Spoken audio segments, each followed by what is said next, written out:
back with another one in the afternoon.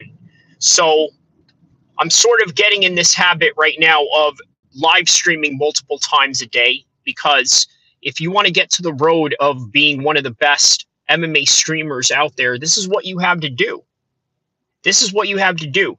There is no magic trick to any of this. You see, what a lot of people love to believe is that being a YouTuber or being a content creator is just something that you have to do either by sheer luck, which, by the way, many people out there do have that. They have a sheer luck, meaning that they have one video that goes viral, but then after that, maybe they never go viral, or from that virality, they take that, run with it, and use it as some sort of platform to catapult them into their next career in content creation.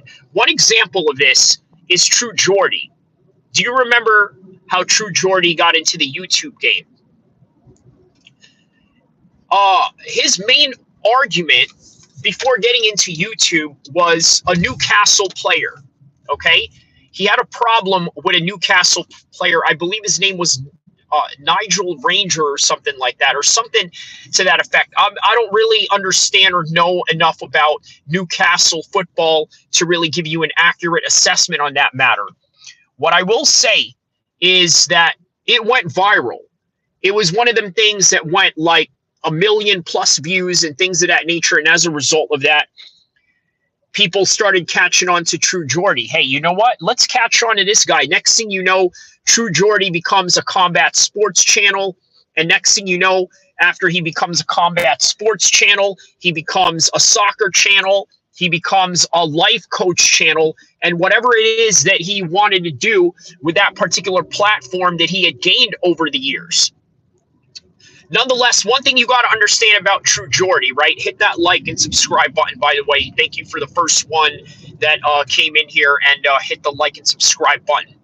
So after he became a famous YouTuber, True Geordie, guess what? It comes full circle. The Saudis decided they were going to sponsor him because he was a Newcastle fan. And guess who owns Newcastle FC? None other than Saudi Arabia themselves. So there you have it, right? Those are rare occurrences. But going back to what I was saying from the beginning is that there is no magic trick to becoming a top YouTuber. You got to live stream, you got to work, you got to grind, and you either have to work and grind through the qualities of the videos that you make, or you work and grind through the amount of volume that you put yourself out there on YouTube. Because let's be honest, right? It's the person that comes first that gets served. That's the reality of it. Why am I saying that? Why am I saying that it's the first person that gets served first? Because this YouTube game, everybody wants something from a content creator, right? If something happens in a certain niche sport, let's say basketball, or in this case, MMA, there's an announcement made by Dana White. I'm going to be here in the forefront of it. Okay, so I'm going to live stream a little bit early. I'm going to count down to when Dana White is actually going to make the announcement, and I'm going to sit right here and cover the situation. Now, there are other people out there that are in legacy media that are not going to do the same things. They're not going to get in there, put in the work, and grind. Now, look at John Morgan.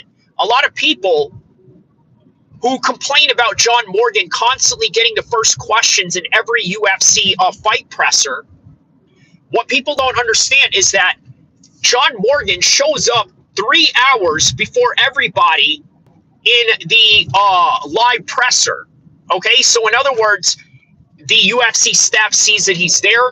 They know that he has some kind of seniority in the legacy media space with MMA Junkie, that being affiliated with USA Today. And they decided, you know what, we're going to give you the platform and let you ask the first question because you came here first. Now, as somebody who competed before, there's a lot of people that I look up to in that space of competition, of fighters that I can look up and say, hey, you know what? I want to do this move like this. I want to lock the Kimura this way. I want to hit my jab this way. I want to throw my spinning back kick in this same fashion. Though there are fighters out there like that. But when it comes to the MMA media game, John Morgan, along with Luke Thomas, and you can even add MMA Guru into the mix. Those are the guys that I look up to in terms of MMA media and how they conduct themselves as such. For example, MMA Guru goes live multiple times a day. That's what I plan on doing. Why? Because if I do that, then it's going to help the channel grow, and it has proven to do that. Every time I do get on a live, I do get new subscribers, more than I would probably do in videos, but I'm going to continue to do both. So videos, live stream, and be consistent. That's the MMA Guru blueprint in the success to YouTube content creation. Of course, he has his own skills of being socially intelligent, the way that he is, the way that he articulates his British accent, and the fact that he knows how to hide a very hood accent of his and make himself sound very posh and very clear to not only the English audience, but to the American audience and any speaking English audience out there. So there's MMA Guru. John Morgan, I follow his footsteps in being early. You ever notice every time there is a fight going on, I usually come in 3 hours early before the fight. You want to know why I do that? I do that because I want to be able to get enough time and space to build up more views before the main card or the first fight happens. So I created Cali Crash Out, where I do videos reacting to live news coverage of all the crazy and all the insane car chases that are going around California, in particular, Sacramento, Los Angeles, and things of that nature. So that is what I do. I come in at a live stream during fight day a little bit early, and then let the live stream play out all throughout the night, right? So I get that from John Morgan. Be first and be early. Luke Thomas. What do I get out of Luke Thomas? Listen, what do Luke Thomas, John Morgan, and MMA Guru all have in common? You want to know what that is? None of them live the kind of life trajectory I do, except for Luke Thomas being a former Marine, somebody who was actually accredited journalist. Not that I'm a accredited journalist, but I do have a degree in journalism, in particular communications and public relations studies, which all fall in that same line and category. But the way Luke Thomas expresses himself and articulates himself, that is the type of content creator and the type of YouTuber and the type of journalist that I want to try to emulate as much as possible. So now with that in mind, let's read the comments right here. Oh, Big Ink MMA says, good to see you again. Of course, man, doing knocking out 2-a-days here. Dana always waits till the last minute for the announcements. He does. Toxic Gameplay says here, do you have a power dab? I think I do. Big Ink MMA says, you think Aspinall and Gunn could be in 317? We shall see. We will find out. I think there's a good chance of that. I think you could beat the F out of Andrew Tate. I think so, too. I absolutely believe that, Toxic Gameplays. I'm glad that you mentioned that. Look, Andrew Tate, he's a great businessman. He's a great personality online. He's got a good following about him. But Andrew Tate is flat-footed. He's a self-proclaimed chess master, not just in the actual chess, but also in the way that he fights. But I see none of it. You see, a lot of the things that he does, when I see him train in boxing or when I see his kickboxing fights and even a few of his MMA fights, the one thing I notice out of Andrew Tate is that the guy is flat-footed.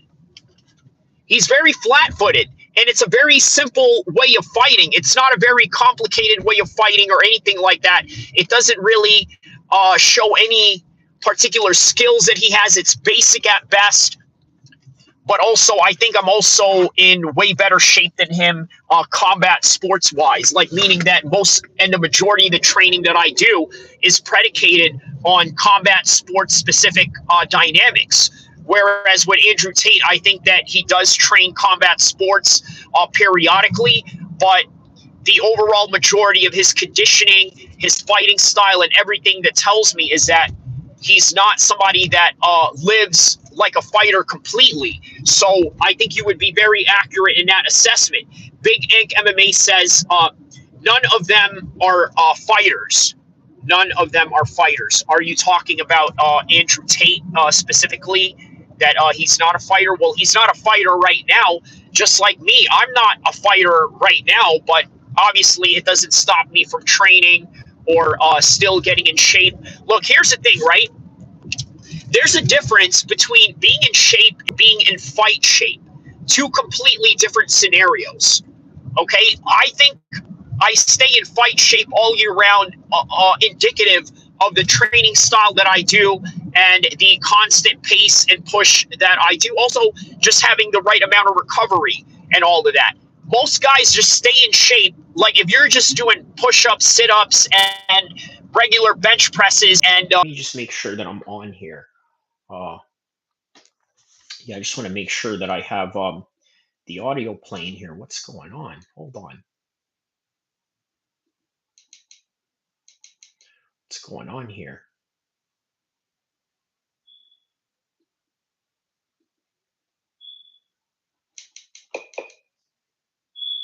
Andrew Tate for us, okay?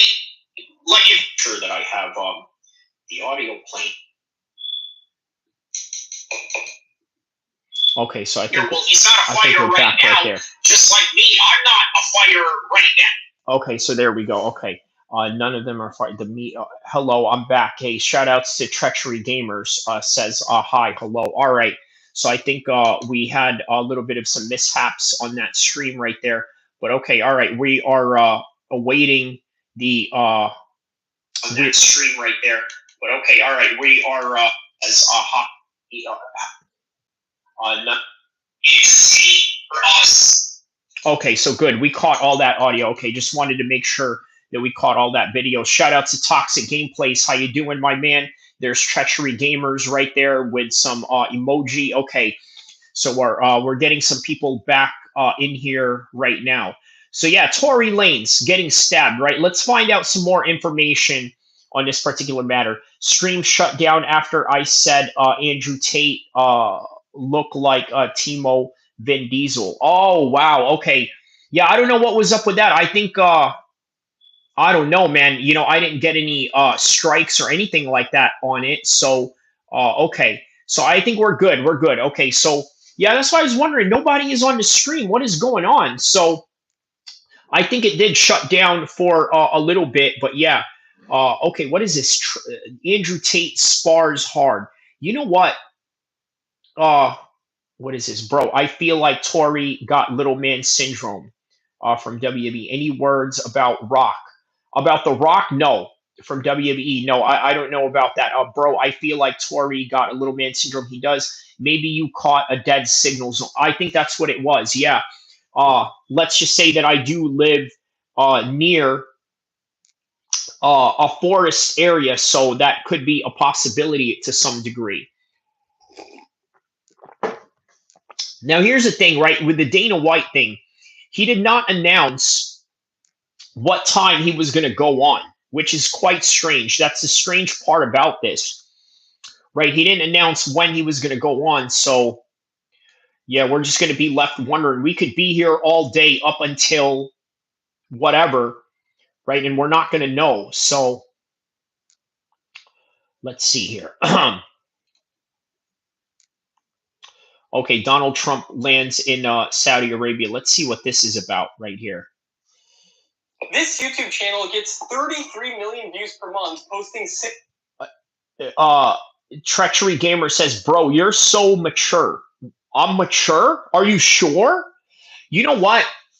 I'm glad you said that, Treachery Gamers. I think that I am the most mature yet immature person you will ever meet. And I think that I know how to have fun with life, but I also know when to be dead serious. So if that's what you mean, then I have to agree with you on that. Simple YouTube shorts, and they only have 11 shorts on their entire... Okay, so here we go. Okay, so Trump lands in Saudi Arabia. Okay, so it's Trump not mature. He is just mentally Right. Okay. I think that's a better way of putting it. Toxic gameplays. I think I will agree with that as well. Okay, let me show you guys what I'm looking at right here.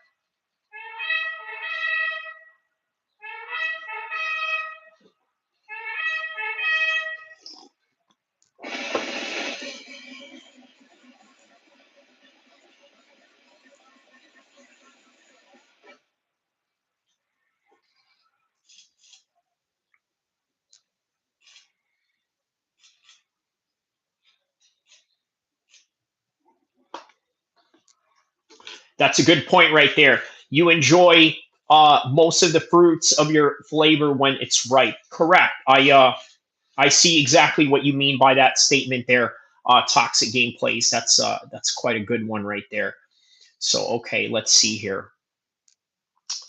Uh, there's still no Dana White going on. Let's get to the Tory Lanez situation going on first, right? Let's see. Uh, let's go with my man Dub S, right? He's my go-to guy when it comes to. Oh wow, okay. Let's listen to Big Boy here for a second. Big Boy has some. And Tory Lanez, once again, bro. Tory, I've known Tory. Tory's been in the neighborhood. He's never had any ill will towards me. I don't have any ill will towards him. He's been sentenced. He's going to serve out his prison sentence, and he got to handle his own thing with God. And it's not for me to be in a position to go ahead and tear somebody down. So I just wish him the best, and I wish him his life, and I wish him safety. And Tory. All right, so check this out. He says, imagine if the next pope after this one was secretly Muslim and revealed it on his coronation day. Woo, I got to tell you, right? That would be insane. That would be very interesting, but uh, yeah, I think they would absolutely crucify him for something like that. Treachery Gamers asks, where are you from? From Sacramento, California, my friend. So, Treachery Pakistan. No, I'm not Pakistani. I'm half Arab and half Pacific Islander. So, the Pacific Islander part is where my American side sort of say comes in. So, yeah. Uh, all right. Nothing else. Let's see. Okay, let's find out more about Tory Lanez. Let's go to my man Dubs on Tory Lanez. Okay, let's.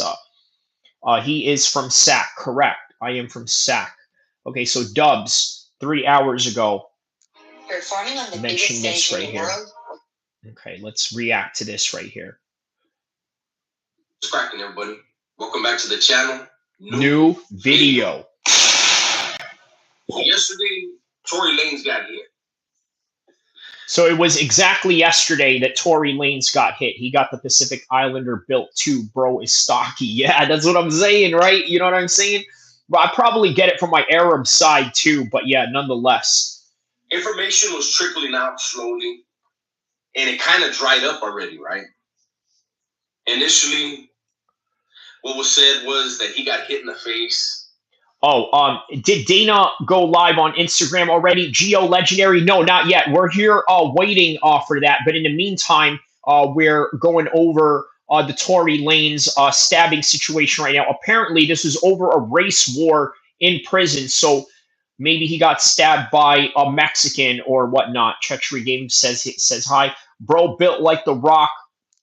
And the Iron Sheik had maybe the Iron Rock. I like that one. That's a good one right there. That's a good one. That's a good one. Then more details came out.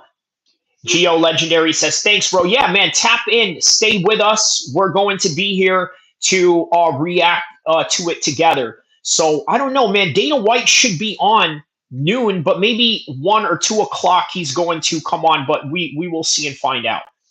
He was hit 14 times, once in the left side of his face, back of his head, in his chest, in his back. So he was hit in his chest, in his back, in the back of the head, and maybe even the side of the head too, with Tory Lanez getting stabbed. This is crazy work, man. Initially, he was driven to the hospital. Then, as more information came out, he was hella flighted out. Meta-flighted out, whatever you want to call it. So, in other words, after Tory Lanez got stabbed, they brought in a helicopter to fly him up just so he can go to the hospital. Both of his lungs collapsed. Both of his lungs collapsed. Okay, just keep this in mind. Both of his lungs collapsed. Which is serious. He was drowning in his own blood on his way. He was drowning in his own blood on the way to the hospital. This does not look good for Tory Lanez. To the hospital, right? But one thing that, you know, while the information is slowly trickling out, one thing that's not trickling out is Shelby says hi. What's going on, Shelby? Let me know what part of the world you are from while we await Dana White's announcement, while also going over the stabbing of rapper Tory Lanez inside prison.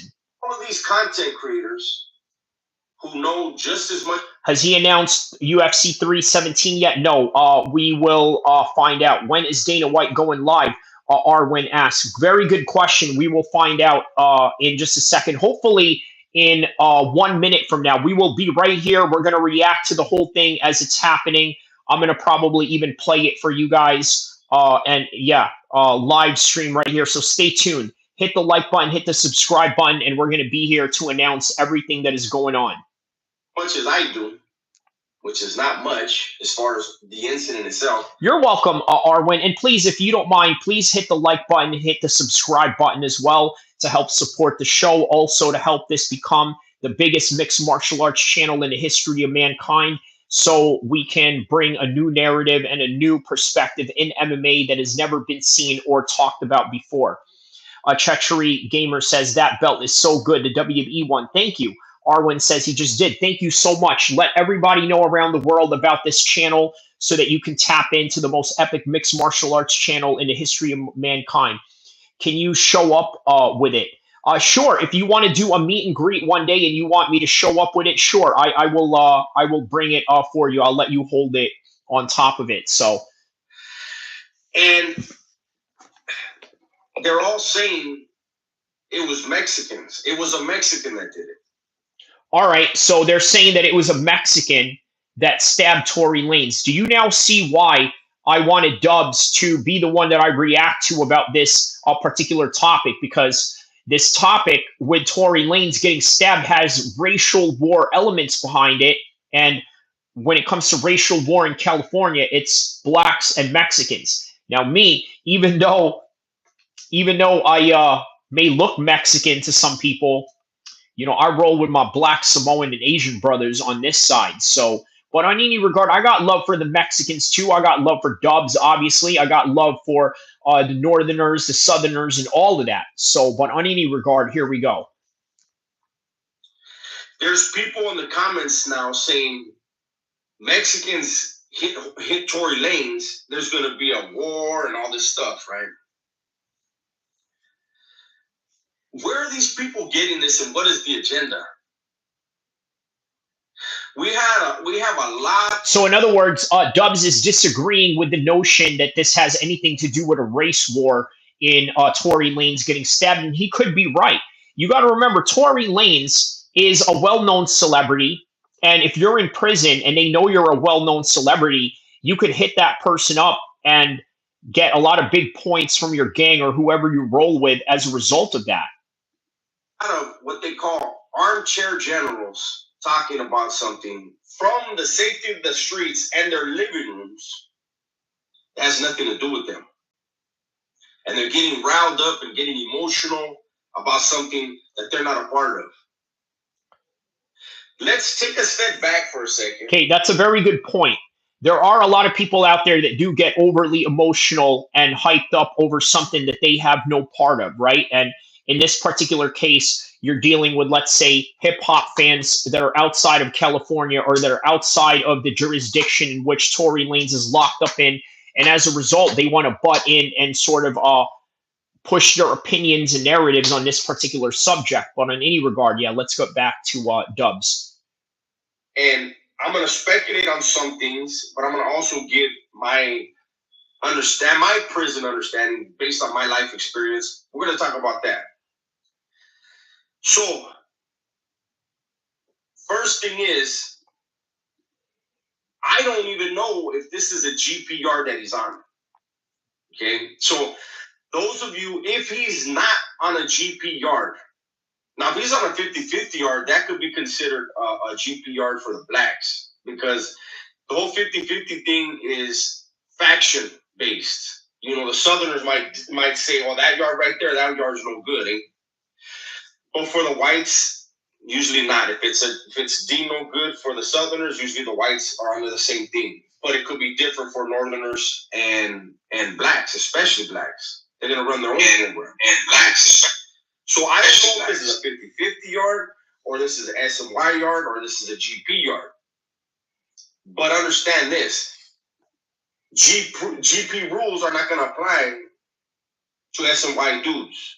They run their own program, live their own way, do their own thing, and you know, if there's an issue with somebody, they don't have to go by the GP politics and, hey, we got to talk to this. So for those of you that don't understand what Dubs is talking about, he's just talking about the different classifications of what people are considered in prison, and also the classification under the jurisdiction of the correctional officers and how they house them and things of that nature, just so you understand and you guys are following this so far.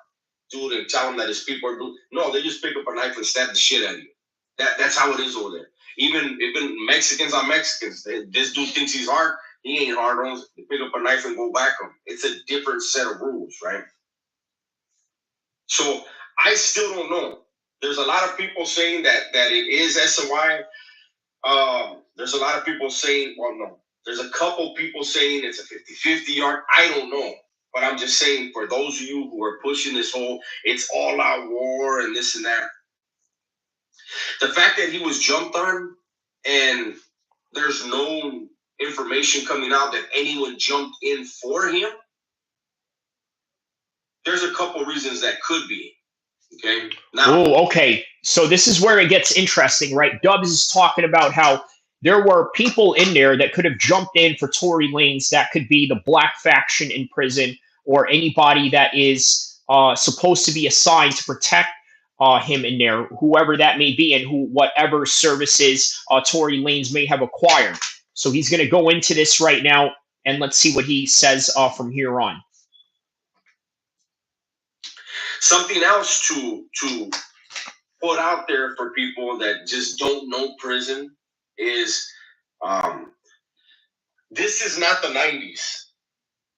This is not even up to 2010. Okay. In those eras, I say from 2010. Monticello says Happy New Year. Is it Happy New Year? In what New Year would that be? I'm wondering, is there a certain calendar that's celebrating New Year's right now? Let me know what that means, Monticello. Thank you.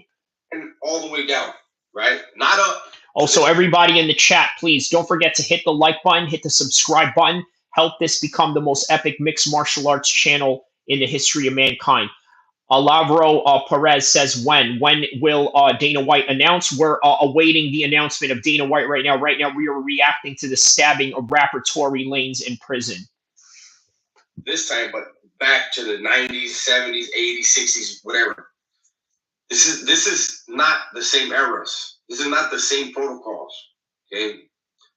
As a matter of fact, I have to take the 70s. I would have to say the 80s, 90s up to 2010, right? An incident occurs. We are awaiting on that right now, Alavro. If you like, please stay on the chat. Stay on this live stream. We are going to be right on top of it as soon as I see a notification that Dana White is announcing the UFC 317. So yeah, just stay tuned, wait a bit, and we will go from there. Okay. So in the meantime, yeah, let's react to the stabbing of Tory Lanez in prison. Between brown and black, it goes down. There's going to be... Onyx Gem the Lord says, Assalamu alaikum wa rahmatullahi wa barakatuh. Salam alaikum wa rahmatullahi wa barakatuh to you, Onyx Gem the Lord. Don't forget to like and subscribe and tell everybody, all your friends, as we react to some of the most epic mixed martial arts storylines that are going on right now. Also storylines that are sort of outside of mixed martial arts and beyond. So let's go from here. A lot of stabbing. There's going to be a riot. There's going to be a lockdown. There's going to be dudes. The cops are going to pick the dudes that they don't like, pop the cells. Dudes are going to go out on the tier. Cops might shoot somebody. They may not. That's the way it was. But what people are forgetting is about 10 years ago, they let out everybody from the shoot. And you have the heaviest of the heavies on all the yards now, or on the majority of the yards, or on a lot of the yards, okay? And this race is going to go against that race is not really a factor like it used to be because they're out there. And things are going to be conducted a whole lot differently. Prior to them being slammed down and put in the shoes for those 30 years or whatever that it was, men conducted themselves as men. If you got an issue with that dude, handle that. And it could have been a black and a Mexican, and they handled their business, and it didn't drag everyone into it because that's an issue between that man and that man. When they slammed everybody down, then there were people like the Southerners who it changed. It was you touch one, we all get involved. That was the mentality. You had the Northerners, you touch one, we all get involved. The whites, you touch one, we all get involved.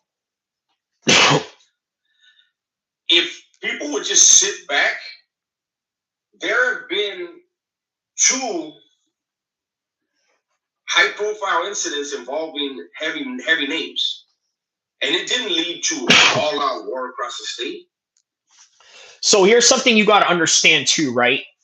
It doesn't matter if you're a celebrity in prison or in the streets. If you're involved in prison or in the streets as a celebrity, your name is not going to shake and move whatever it is that's going on in there. It's going to stay business as usual. So in other words, what Dubs is saying here is even if there is retaliatory measures that are going to be taken on behalf of Tory Lanez, it's not going to stop whatever it is that is happening, whether it's already beef that is ongoing or otherwise. So I think that's what he's trying to convey here. But yeah.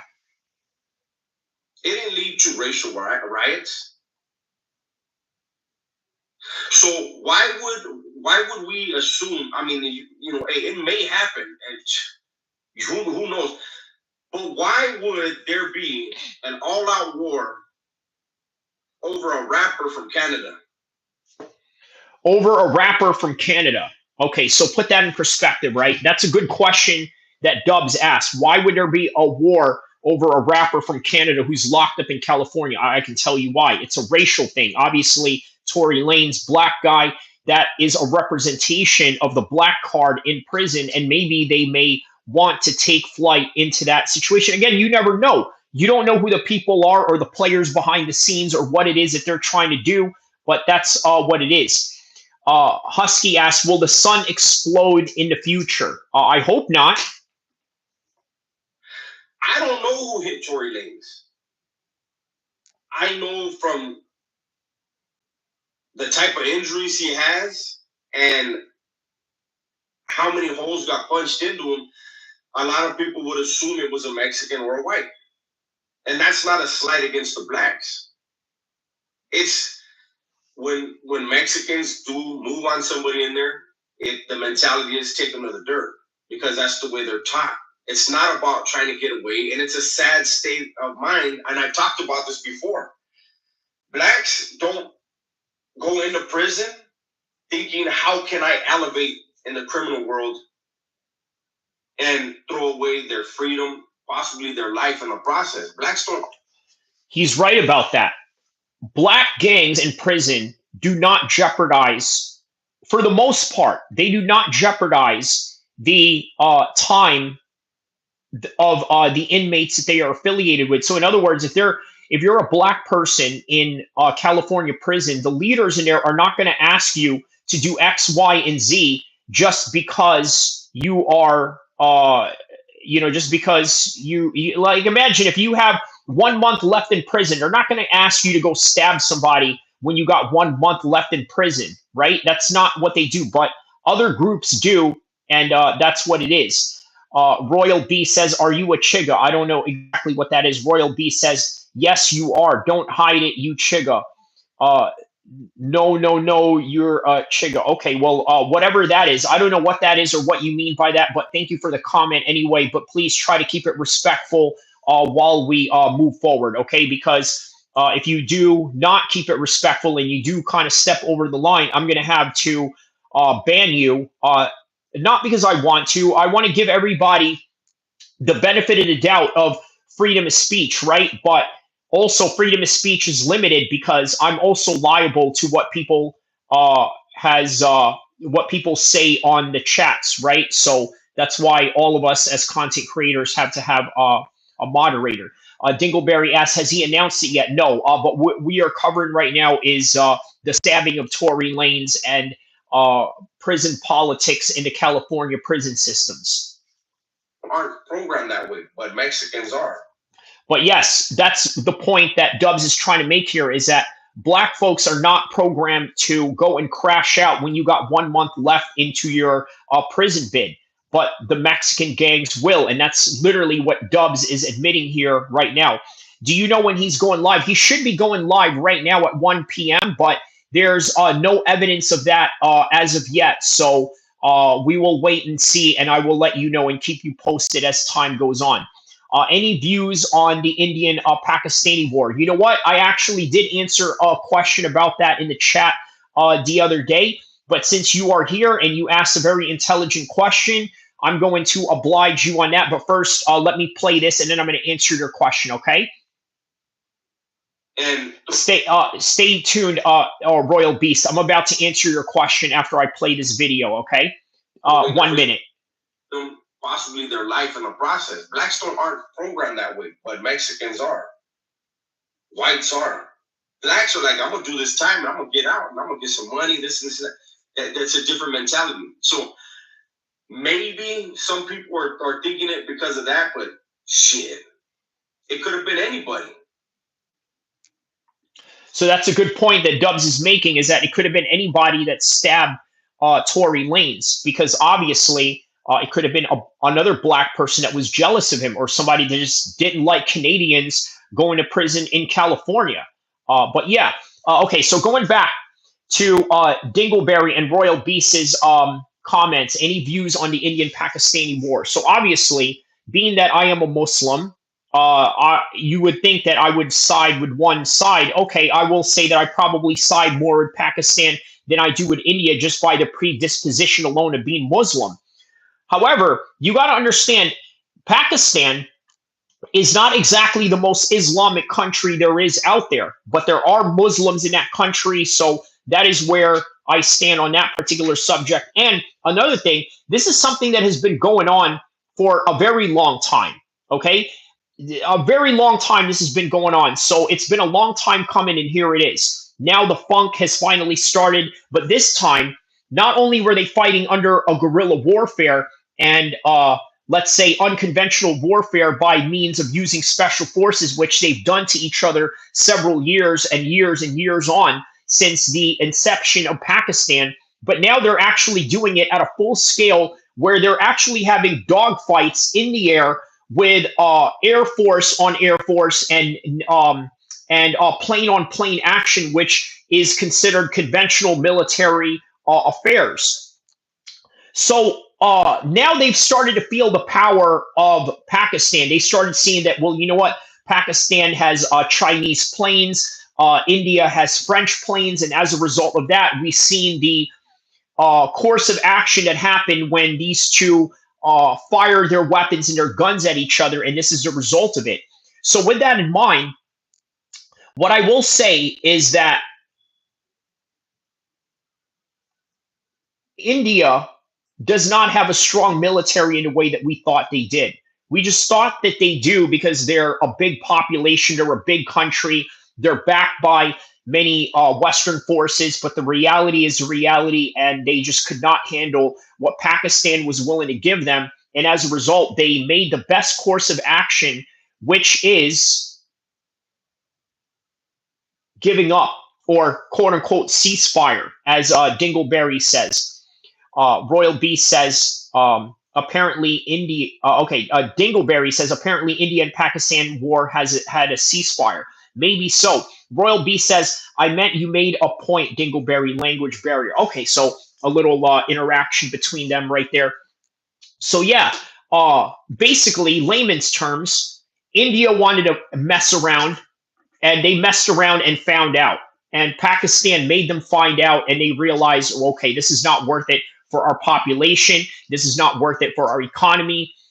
Because you got to remember, India is already in a bad shape that it's in when it comes to their economy, right? There's a lot of poverty that is going on there, and it's going to make it even worse by continuing this war. John Steiner, well, I don't know if I'm John, should I reveal who you are or just keep it whatever, right? But shout out to John Steiner. Yeah, man, John Steiner is, I don't even know if I can go that far. How far can I disclose who you are, John? Right? But shout out to John Steiner, though. That's my man right there. New Jersey in the house right here. You know what I'm saying? So Royal B says, you yap good, mate, but that ain't the full story. John Steiner says whatever. So yeah, John Steiner is alumni classmate of mine in New Jersey. So shout outs to him.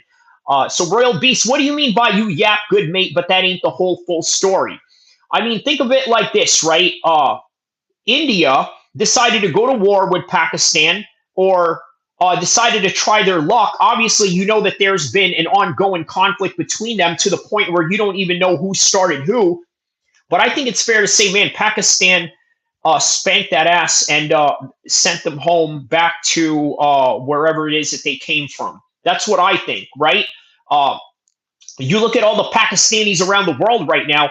Now, you said, mate, I don't know if you're from Australia or from the UK, but I noticed there's been a party going on in the UK with a lot of Pakistanis celebrating what happened. Look, let me show you this video right quick, okay? I'm going to show you this video real quick, and then I'm going to I want you guys to hold on, because then I got to, bro, what the F? You don't even know a bit. Okay, well, I may not know, man. Listen, Royal Beast, I'm going to be honest with you, okay? I'm not going to know everything. I'm not the type of person that pretends to know everything. That's not where my pride comes from. My pride comes from getting the best possible information and then running with that if there are factualities within that information, and that's all that I can really do. But I want to show you this, Royal Beast, okay? I don't know, are you from the UK or are you from Australia? Let me know. But look at this. Even the British cops were celebrating with these Pakistanis right here. Check this out right here. Check this out. Hold on. Right here. Look.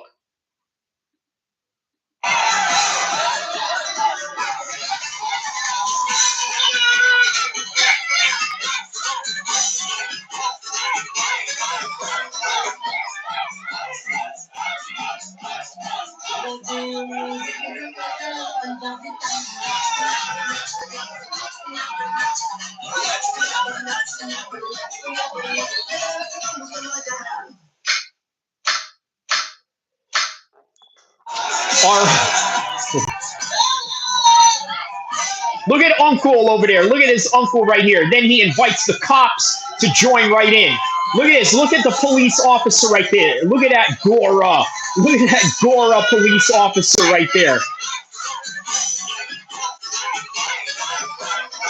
Oh, man. Fun times indeed. Fun times indeed. Husky says, Royal Beast, shut your mouth. He is trying. Well, I really appreciate you having my back there, Husky. Thank you for having my back, but it's all right. You know, we're just, me and Royal Beast are just having a civil discourse and what have you, right? And there's nothing wrong with that. Now, Royal Beast says he's from Russia. Okay, that's awesome, man. You know, I get a lot of Russians that come into this chat. I think it's the beard. I think that's what it is. I think other Russians see me with the beard and they feel safe around me because I look like a Chechnyan. And even though there's sometimes religious and sometimes even ethnic problems within Russia, a lot of Russians, even non-Muslim Russians, seem to have a strong respect for Muslims, in particular the Chechens that live in their country. So yeah, man. Again, I don't know, man. So Royal Beast, if you have information that I don't know about in that particular subject, you are more than welcome to correct me in any way that you can. Because remember, my pride is predicated on the right information that is given to me, rather than sticking to a wrong information that I'm going to run with to the grave, which I will not die on if I'm wrong. Right? I will not die on a hill that I am wrong at. Royal B says, bro, I can tell you one thing though. Just search up polygam real quick. It was the main reason for the war, and then search up the following events. All right. Well, thank you for leading me to the right direction. I will get to the typing right now and search up polygam attack. Is that okay? So, okay, polygam attack.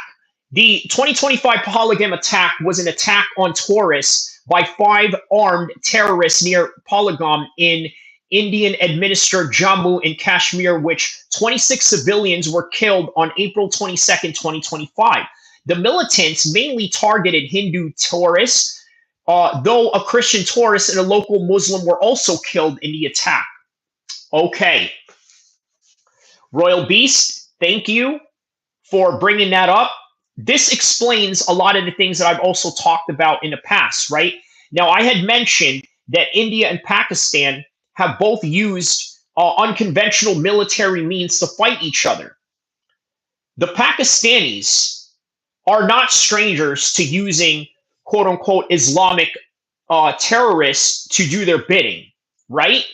I think this is part of it, because you can say that these are 5 armed militants or terrorists, but a lot of terrorists are funded by different people, sometimes by a state.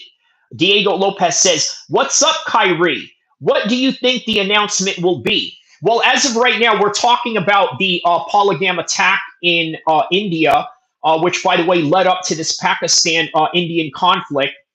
Shout out to Royal Beast for giving me that information. We also talked about Tory Lanez, the rapper, getting stabbed. And at the same time, we're also waiting on Dana White right now to talk about the announcement. We have yet to get the announcement yet. We are still waiting on Dana White. He says that he's going to do it early on today, but there was no particular time or particular set of schedule that he was going to do this in. So I don't know. It's very difficult to tell. Now, what is my speculation going to be? Now, Diego Lopez, to answer your question, you always have to expect the least out of the UFC. You always have to expect the least amount of fun. You want proof of this? Think about why UFC is not allowed to have rappers walk them out in the way that boxing does with their extravagant walkouts. The WWE walkouts and things of that nature, none of that is allowed in the UFC, right? They want everything to be plain. They want everything to just be simple and minimalist, which I like, right? If you're into the whole minimalist look, I think you will appreciate the style and effort that the UFC uses when it comes to marketing its brand.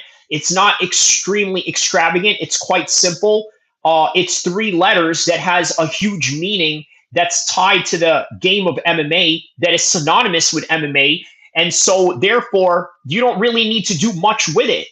So always think of the UFC as taking the most boring route possible, or the most plain Jane situation possible. So what will the announcement be? I don't think that it's going to be Tom Aspinall and John Jones. The reason why I don't think it's going to be Tom Aspinall and John Jones is because they have yet to come up on a new TV deal. As a result of lacking in finding out what this new TV deal is, they have to resort into this situation where not only do they have to hold that fight back, but they have to use that fight to attract future TV networks that they're going to have a deal with. So John Jones is out. Islam Makhachev and JDM, not in 40 days. I think JDM will probably refuse that fight, but you never know. If JDM is that crazy, he might just take the fight. And we don't know if he's that crazy or not. A lot of these guys say that they're crazy. They're about that life. They will take a fight anytime, anywhere. but sometimes the wrong situations, the wrong injuries, and also all these other factors that factor into their decision making on whether they should take a fight or not really does factor into their decision making into the other direction, contrasting of anytime, anywhere, any place. Okay, so I don't think that it's JDM and Islam Makhachev, but one never knows. Now, the most likely scenario are two things. It's either going to be Tom Aspinall and Cyril Gahn, because Tom Aspinall is not going to sit around and wait, or it's going to be more than likely Ilya Tapora taking on Charles Oliveira for the lightweight championship strap, but more than likely it's going to be for the interim belt. So that's what it is. Dana White says he has his announcement, but we have yet to. Where is this? So let's take a look at this. Okay, Dana White announcement, because I'm staring at his Twitter all day. I'm sorry, not Twitter. His Instagram all day, and there's no announcements. So 5 hours. It will be making an announcement later today. It will be going live later today. That was 5 hours ago. Dana White announces this is what people are saying. So there's nothing really here, right? Okay, Dana White announces Crawford. Okay. Yeah, nothing. Louis DiBella has announced that he supports boxing, adopting a UFC style structure under Dana White. Okay, how about this? What is this that Lou DiBella is talking about here? Let's see this. Let's see what this is. Let's see what Lou DiBella has to say here. All right, Uncle Lou, what do you got? But there were loads of fighters that come out of the they might offer one guy that wins an Olympic medal, something, but there were loads of fighters that come out of the amateurs every year and are starving. There were loads of managers that are buying fights to get wins in Mexico and in Colombia and all other bizarre places against guys that are losing every other week just to build up people's records. That doesn't help the sport. No. I mean, everyone's UFC sucks. They don't pay their stars. First of all, what do you care what stars to get paid, motherfucker? You're not a star. Here's what UFC is doing, though. They have a middle class. They have people that are making a living fighting. Like 90. This is a very important point. The UFC has a middle class and boxing doesn't. I'm going to get to this point right here. Let's let Lou cook on this one. 5% of the people in boxing who are actively boxing can't make a living. It's true. It's handfuls of guys that are getting wealthy. UFC, part of the reason their economic model as a business works better is because they have a working class fighter. They have professional fighters being paid like professional athletes. Maybe they're not getting rich overnight, but they have a much healthier middle class than boxing has. Good point. And that middle class is what is going to allow Dana and Nick to build something. All right. So I got to be honest with you, right? I got to be honest with you. Okay. True to God honesty. My goodness, man. I got to be honest with you, okay? That right there, that explains a lot. That explains a lot right there, okay? UFC definitely has a better middle class than that of boxing. I want you guys to hold on just a second, okay? I will be right back. I need to get my other headphones. This one is running out. I will be right back. Hold on just a second, okay?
Okay.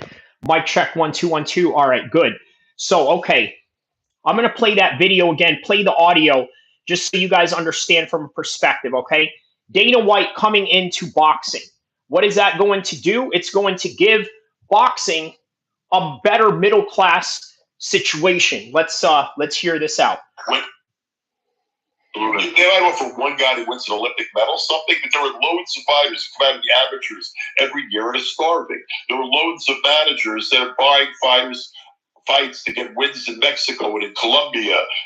Now, remember, everything that Lou DiBella is saying here is very true. And this is a guy who was a opponent, and an opposer to the UFC to every degree. And now he is saying this about Dana White. Keep this in mind. Other bizarre places. It's guys that are losing every other week just to build up people's records. That doesn't help the sport. No. I mean, everyone's UFC sucks. They don't pay their stars. First of all, what do you care? Yeah, that's a good point. What do you care what the stars are making? That's sort of the focal point argument that a lot of people always make. They always say that, well, the stars in boxing make more money, so therefore there's more money in boxing. No, there's more money in boxing for the stars, and there is no middle class, and that's literally what Lou DiBella is talking about here. Care what stars get paid, motherfucker. You're not a star. Here's what UFC is doing, though. They have a middle class. They have a middle class. He's absolutely correct about that. There's guys out there that can make good money without having to be champion or without having to be a superstar.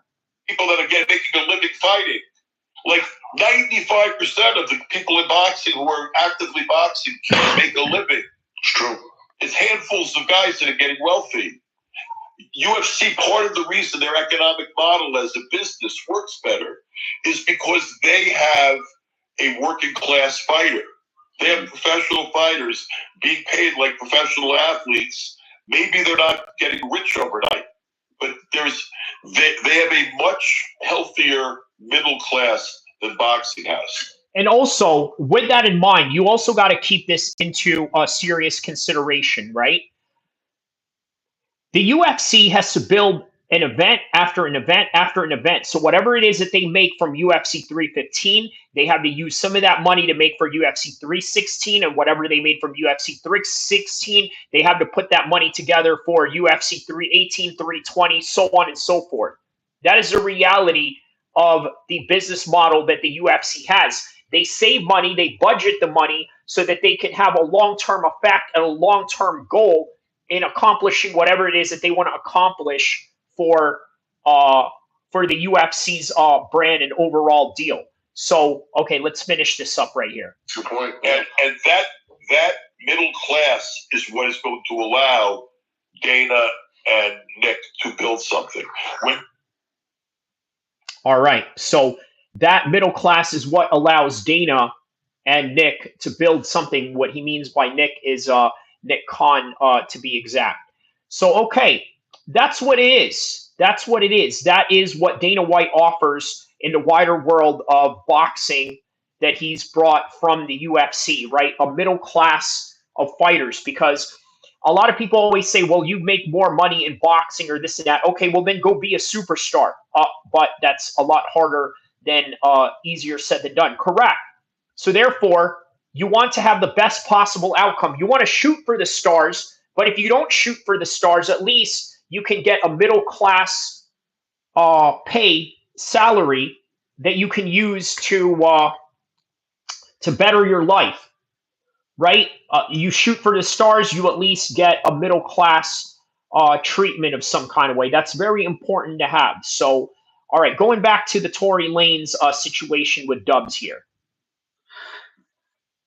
I feel like it's irresponsible. As content creators, we bear some responsibility of the content that we put out, what we put out there for the media, because there's a lot of people who have never been to prison.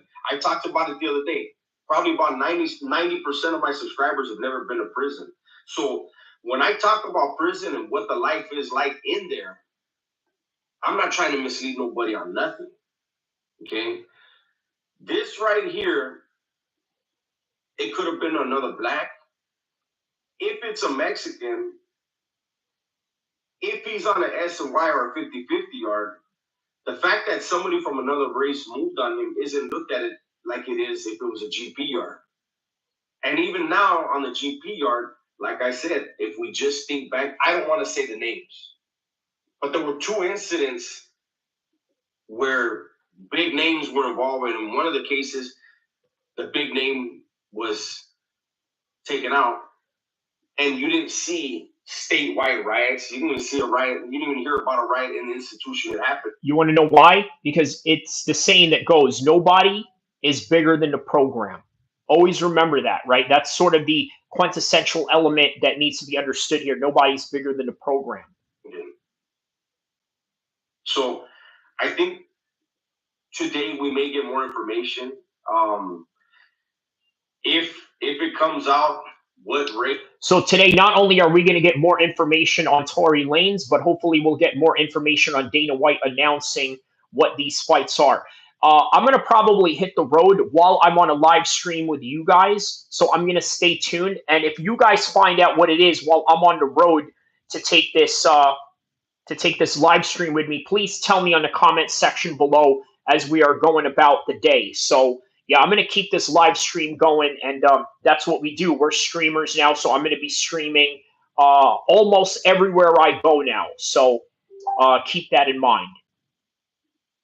Ace today did it. Maybe I do a second video on it, and maybe I do a short. My thing is to just I'm just bothered by the fact that there are people out here who aren't even, you're out here. Like, why are you pushing this whole narrative of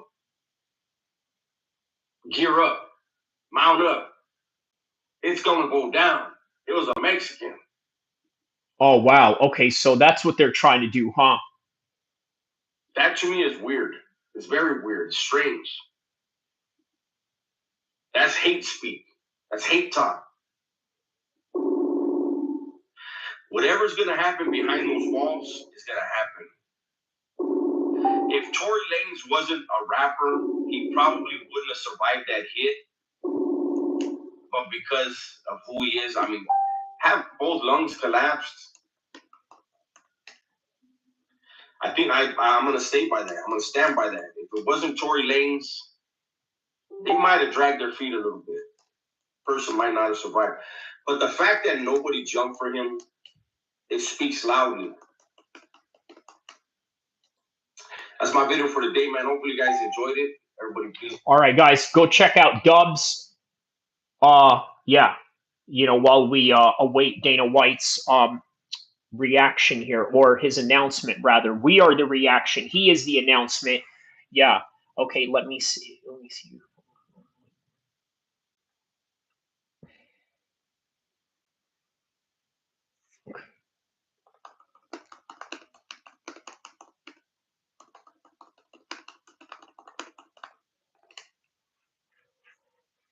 All right. So yeah, nothing about Dana White as of yet. So okay, we're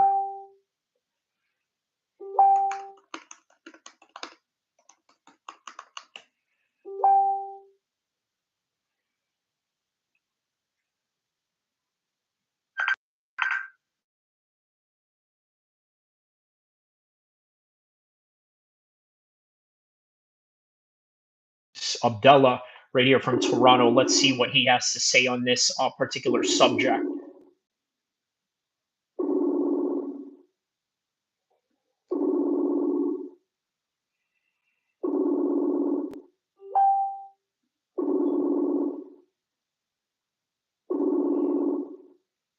Oh, okay.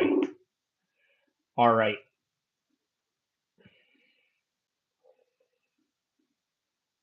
Okay, we'll have him on in like 10 minutes or so. Okay, no problem. Okay, so let's see. We'll go more on this Tory Lanez situation. Let's see what's going on here.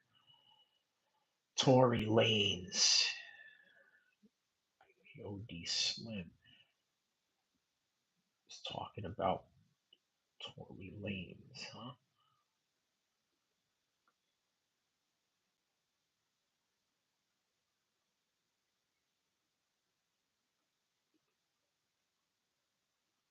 Rapper in critical condition. Okay, let's hear the.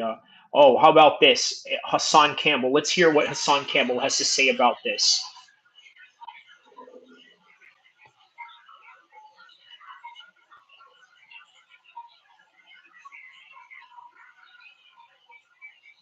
Shall we begin? Shall we begin? You already know the rules. When you come in my house, take off your shoes and super violate that like button.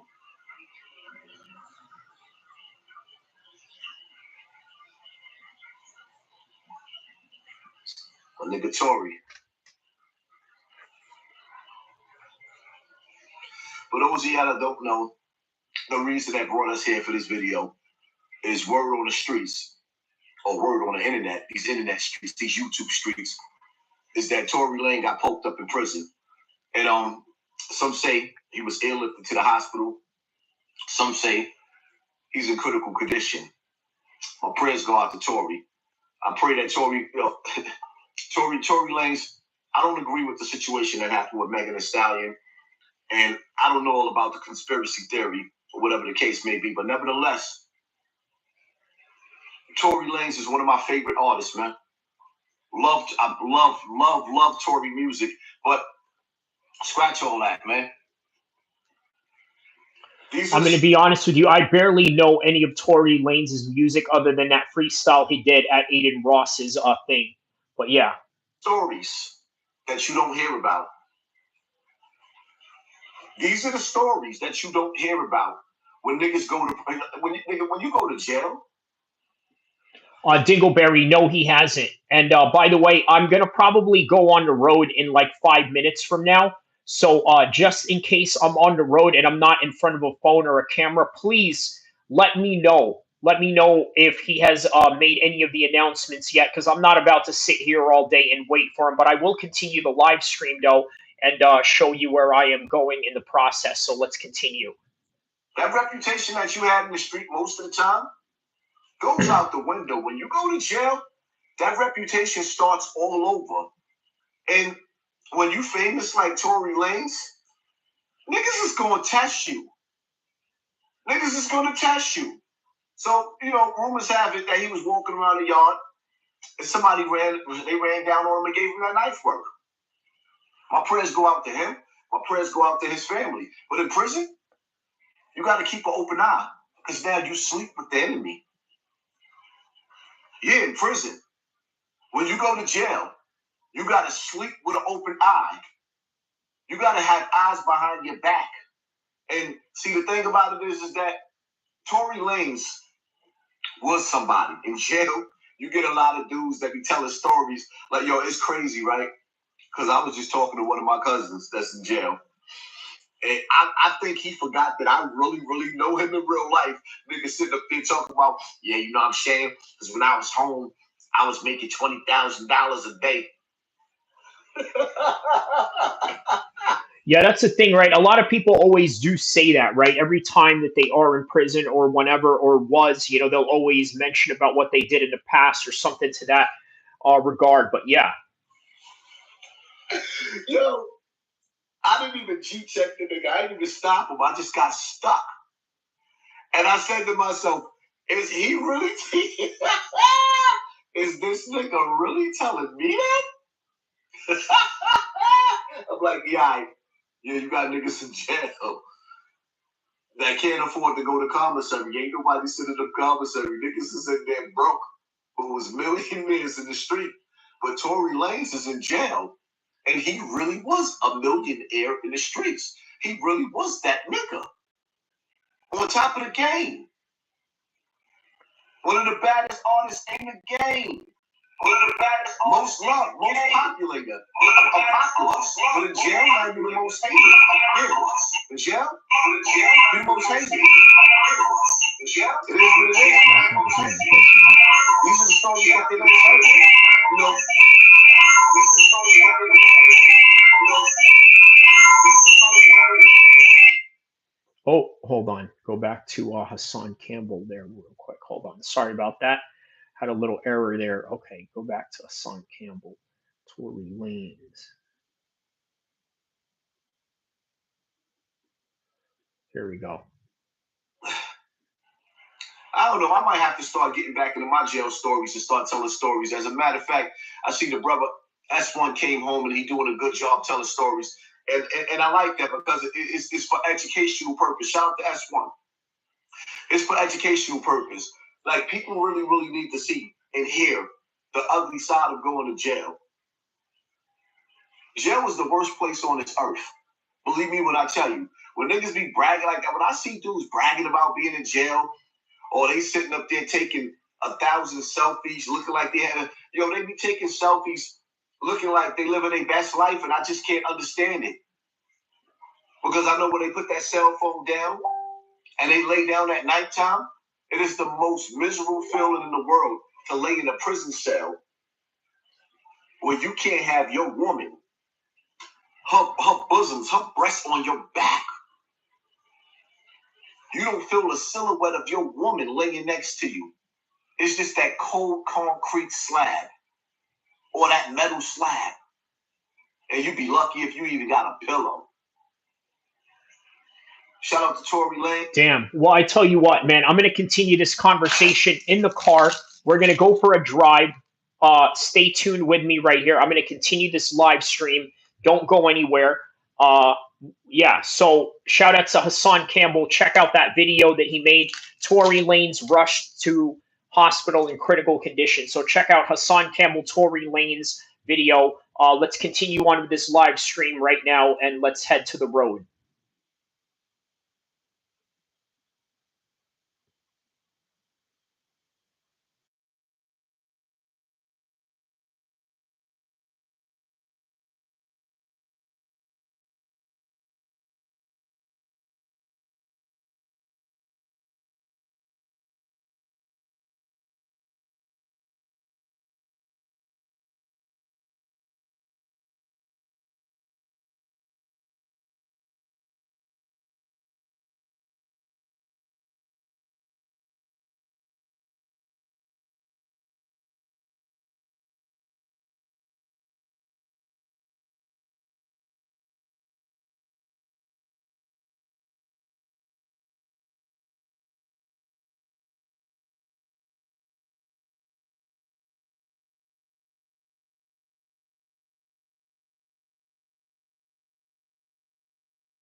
Getting the live stream here.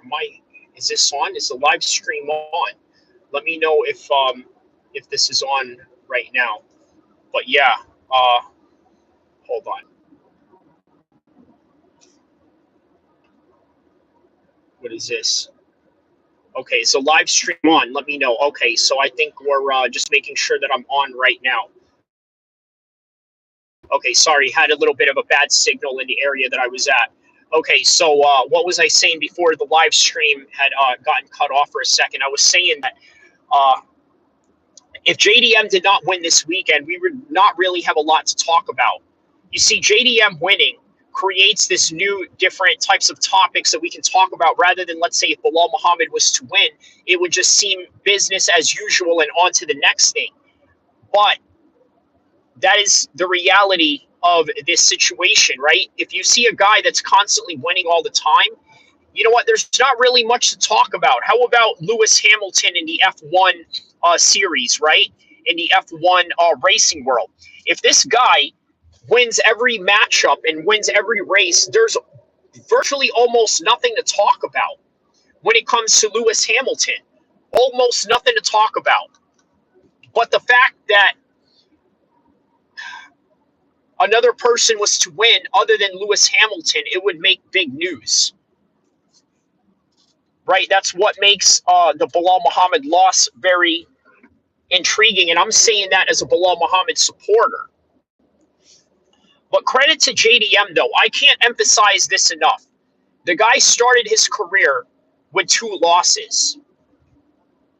Okay, just understand that. Imagine you start off your fight career with 2 losses, and then you have to explain to people, hey, you know what? I'm going to be world champion one day. With what, an 0-2 record? Yeah, but he did it, an 0-2 record all the way to the UFC, and now is world champion. I think there's something very compelling about that story that we can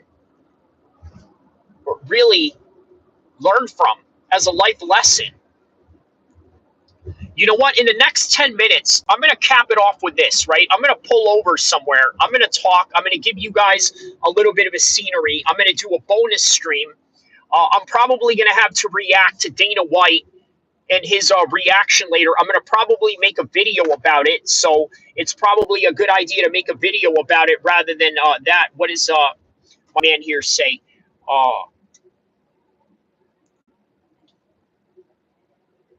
Carrick says, like McGregor said, who the F is that guy? Are you referring to me? Well, who am I? Well, I'm nobody other than just an MMA content creator. And I'm here to talk about mixed martial arts fights. I've been in mixed martial arts fights. I've been in Muay Thai fights. I've been in dozens and dozens of wrestling matches. And yeah, I'm pretty experienced in combat sports. Now I do combat sports journalism. So yeah, here it is. That is who this guy is. So yeah, man, nice of you to bring back some old McGregor lines right there. But either way, here we are. Yeah, man, let's concentrate on that JDF win for a second, right? Because I don't think I've given this win enough credit the way that I should. And I'm going to try to take myself out of this scenario. I'm going to try to take JDM out of this scenario. And I want to try and look at this mixed martial arts event and this mixed martial arts moment as a reflection of a life lesson that we can learn from. Okay, and I'm going to do that in about a couple of minutes from now.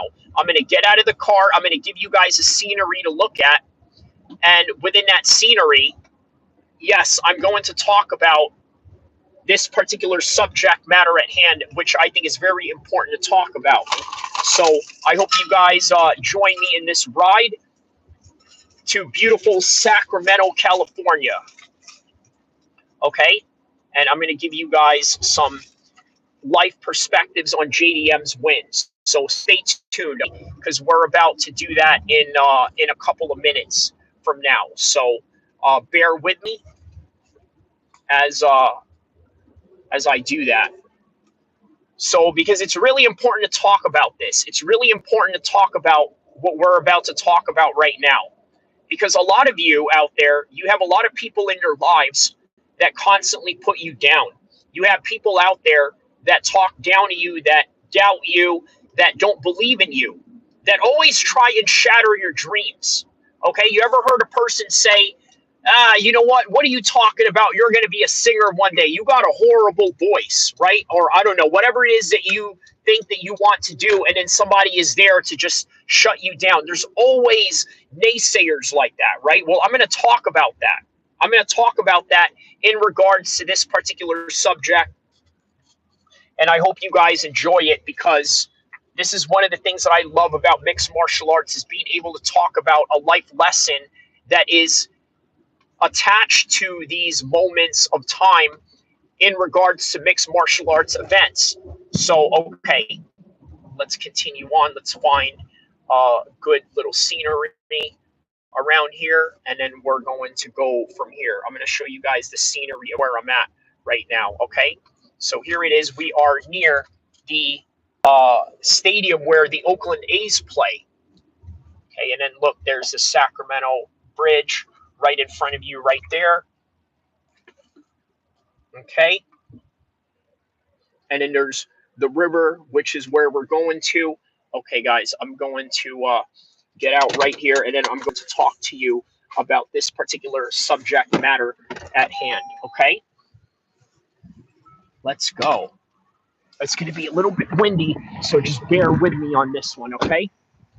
Bear with me on this one. All right.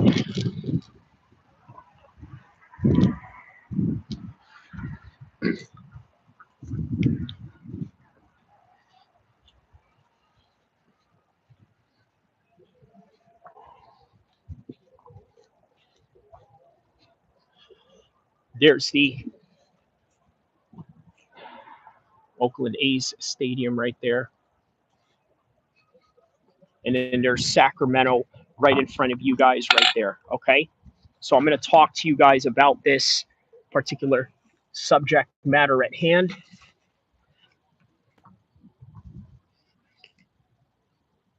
Right there. All right.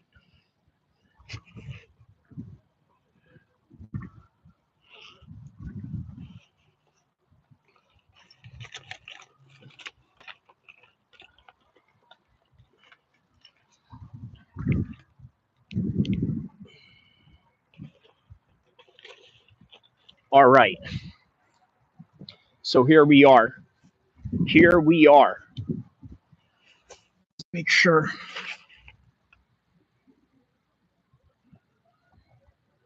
Okay, so here we go. Here we are. All right.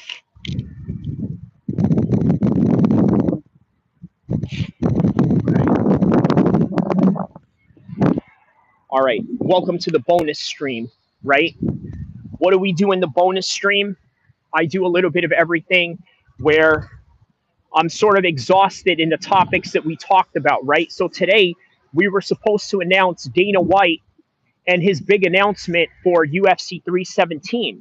Now, for whatever reason, in the current moment of time, that's not happening right now because Dana White didn't give a specific time, didn't give a specific, he gave a specific date, but not a specific time. So here we are scratching our heads, wondering when he's going to go on live Instagram to announce what it is that he needs to announce.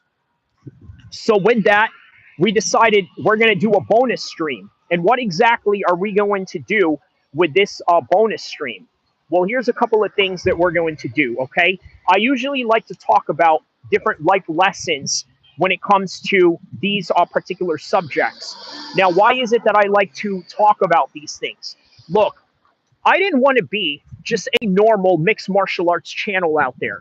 In fact, I think there's too many of those. I think we have way too many normal mixed martial arts channels. What we don't have are mixed martial arts channels that try and sort of push the envelope in a different direction, whether that would be political matters or whether that would be matters of a certain controversial subjects. Although I will say this, right? Out of anybody in niche communities out there, whether that would be, let's say, MMA communities or BMX communities or skateboard communities or things of that nature, I'm going to be honest with you.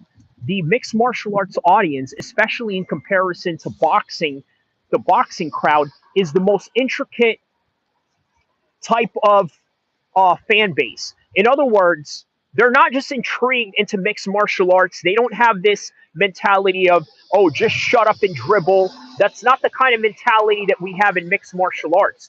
What we have in mixed martial arts is a community of people that are very thoughtful, and not only very thoughtful, people who are very curious about the world. Now, look, compare that to the boxing crowd, and this is no disrespect to them, but they are just like any other American sports crowds out there. Their whole entire prerogative is this: shut up and dribble. Just do what you're told and talk about sports and don't talk about anything else. Now, does that sound like somebody like MMA Guru? MMA Guru sort of delves into other subjects such as politics as well, right? Which is what makes him intriguing. Even this one guy from Ireland that I don't like. I don't like him as a person because obviously it's just natural that way that we're going to have opposing views. But what about Critical Eye MMA? As much as I don't like the guy, I can be very objective and say that, you know what, the guy is very intelligent, he's well read, and I think that he offers something different in the mixed martial arts community that other people are not willing to sort of offer. And that's what makes him intriguing. That's what makes him interesting. And ultimately, I don't think there's enough people out there in that community that sort of delve into the type of topics that he does. So I appreciate his content and the work that he does based on that alone. The other thing that I think people need to understand is that there's not enough life lessons that people try to correlate with mixed martial arts. You know what's weird about this, right? I often hear Joe Rogan say something to the extent of, you know what, martial arts is a great vehicle for learning your human limits, right? Or something to that extent. Obviously, I'm probably bastardizing the phrase or the quote, but it goes something to that extent. So if that is true and that is the case, why is it that we don't have enough MMA content creators or MMA YouTubers that don't go out there and try to correlate these stories into life lessons? Well, I mean, it's just the reason is because everybody's different, right? I'm different. Critical Eye is different. MMA Guru is different. No Chill MMA is different. Guillermo is definitely different in the way that he approaches his content. I'm talking about Argentino. All these guys, they're all different. Zayn Musa Boxing is different. All these guys that I collaborate with, they are all different. But what they all have in common is their love for combat sports. The only difference is how we convey our story in our own way. Now, here's one thing that I want to talk to people about in regards to JDM, right? Can you imagine being JDM? Okay, can you imagine being him? 4-0. Hold on, let me see if there's a comment here. What did this say? Oh, okay, there's no comment. Okay. I want you to imagine JDM. I want you to imagine JDM right now, okay? JDM. Let me make sure the volume is on this one. Okay. I want you to imagine JDM in the beginning of his career, right? 0-2. He starts his career off at 0-2. What kind of negative talk and negative affirmations are you going to hear after you have an 0-2 career in the beginning of your mixed martial arts debut and in your second fight, and then maybe even in your third fight you were on the verge of losing, but you ended up winning? What kind of naysayers are you going to have around you? You know what Jack probably had around him? This is what he had around him. He had people saying to him, you know what? You're never going to be world champion. You're never going to be in the UFC. Well, you're never going to win a fight. So how are you going to be anything in mixed martial arts? Now, look, I don't know Jack Della Maddalena's life. I don't know if that was the case, but I would imagine that there are people out there who have gone through similar situations as him, very early struggles in the beginning of whatever venture they were getting into first, and then just hearing nothing but naysayers. This is going to be consistent. And you know what? Here's the crazy thing, right? I often hear rappers talk about, oh, you know what? Nobody believed in me. Everybody's hating on me, or this and that. I think that is more prevalent in the urban hip hop community because let's be honest, right? It's a poor community, and there's a lot of people that are having financial struggles in that community, and haterism, jealousy, and all of these things, all of the above, are going to become a focal point in people's arguments and in people's conflicts and their quarrels with other people. It's just the fact of life. So there's also a mentality called the crab in the bucket mentality. Okay, and you guys know the phrase and the meaning of that. There's a lot of that going on. Many of you live in a crab in the bucket mentality. Whether you live in a trailer park, or whether you live in the hood, or whether you live in a city, or maybe you live in a suburb where nobody really knows anything outside of that town, guess what? You're going to have people out there that will do that to you. Okay, they're going to have naysayers. There's people that's going to put you down. You know what? You know who is perfect for this particular story? You know who? I got a real good name, or a set of names that's really perfect for this story. And believe it or not, it's Jake Paul and Logan Paul. I'm going to tell you why in a minute. You see, you look at these two white boys, right? Blonde white boys, and you think to yourselves, these guys are privileged, rich little pricks. That's probably what you're thinking. I have a complete opposite opinion of these guys.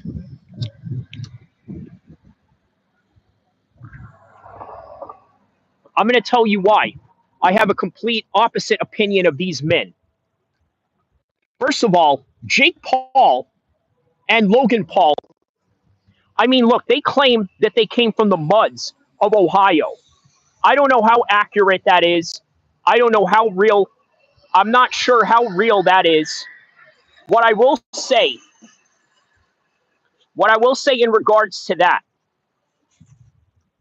what I will say in regards to Jake Paul and Logan Paul coming out of the mud is that I don't know if that's true or not. I don't know their financial situation. I know the mom was a nurse. I know the dad was a contractor. Now, that can't be the worst jobs in the world. In fact, those are jobs that would probably put you up in a middle class position.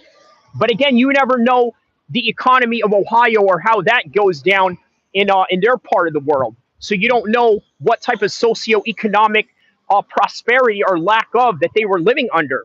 But the one thing that is prevalent that I notice about Jake Paul and Logan Paul's story is this. They often talk about how they grew up around people that didn't like what they did. In other words, all these prank videos that they did or this and that, the things that got them big. The people in their hometown absolutely hated it. They don't like it. They hate it to every degree. Now, why is it that they hate it? They hate it because people in that part of the world, or people that have this small town attitude, this small town mentality, they don't like it when other people try instead.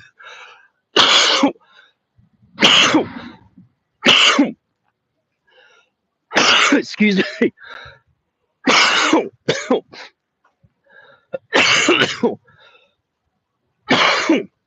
Excuse me, having a little cold here. They don't like it when people step out of that mentality. What they want are people to be in the crab in the bucket and not step out of it. You see, these guys, they've experienced that in their life, right?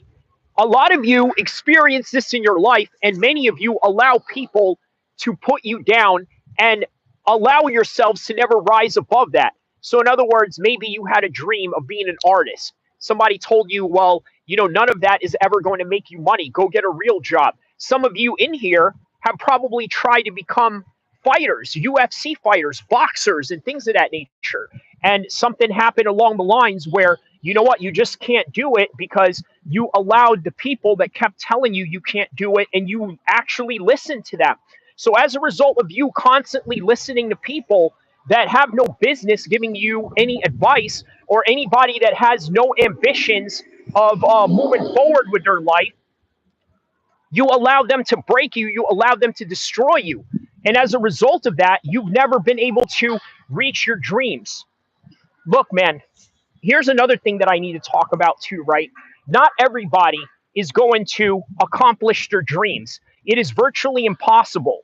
Because think of it like this, right? Even in the YouTube MMA space, just in the YouTube space period, there's a lot of people that are getting into it. There's a lot of people now that are getting laid off, state workers from the Doge effect during the Trump administration's sweep of all the government funding that's been going on, including government jobs that he deems useless.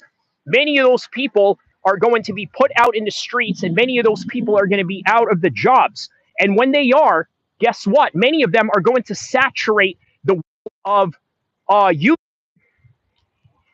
Knowing this, is this going to make me discouraged, knowing that there are a lot of people out there now that are going to want to get into YouTube because of all these budget cuts? Absolutely not. You want to know why? Because in my mind, I say to myself that I offer something way different than any YouTuber, than any MMA content creator out there. And the reason being is because these people would have done it in the first place if they actually had the talent to do so. And if they actually do have the talent, well, now they're finally starting to realize it, and they're actually moving forward with the reality of what it is that they need to do. So they just decided, you know what? F it. I'm going to go for this YouTube stuff. I'm going to see what I can do with this. And when they do, guess what happens? Some of them succeed and prove the doubters wrong, and then some of them don't. So once again, even though I'm making this entire speech about this whole entire hoorah of chasing your dreams and not allowing anybody to knock you down and not allow anybody to talk down to you, I'm also giving you a dose of reality that you need to hear. Because a lot of people are also not going to talk about these realities that you need to hear. Many people are lost in reality. They don't have any realism in their lives. They don't understand the consequences of what could happen if they continue on with chasing a dream that doesn't work. But at the same time, there are people out there who also never try. And as a result of never trying, they've never been able to accomplish the goals that they could have accomplished had they just tried for one moment of their entire lives. And you know what? And that is the unfortunate reality of these situations. So understand, right? What did I just give you guys right now in terms of knowledge? It is important to constantly go out there and chase your dreams, chase the reality of what you think is attainable to your success, but also be realistic. Be realistic, but also don't be optimistic. And you know what? Unfortunately, that is the hardest thing that you could try to teach anybody in life. How to do both, how to be realistic, but also optimistic at the same time. Because many times, I got to tell you, most people that go out there and give you advices, okay, they don't understand if they're being too optimistic or if they're not being realistic at all.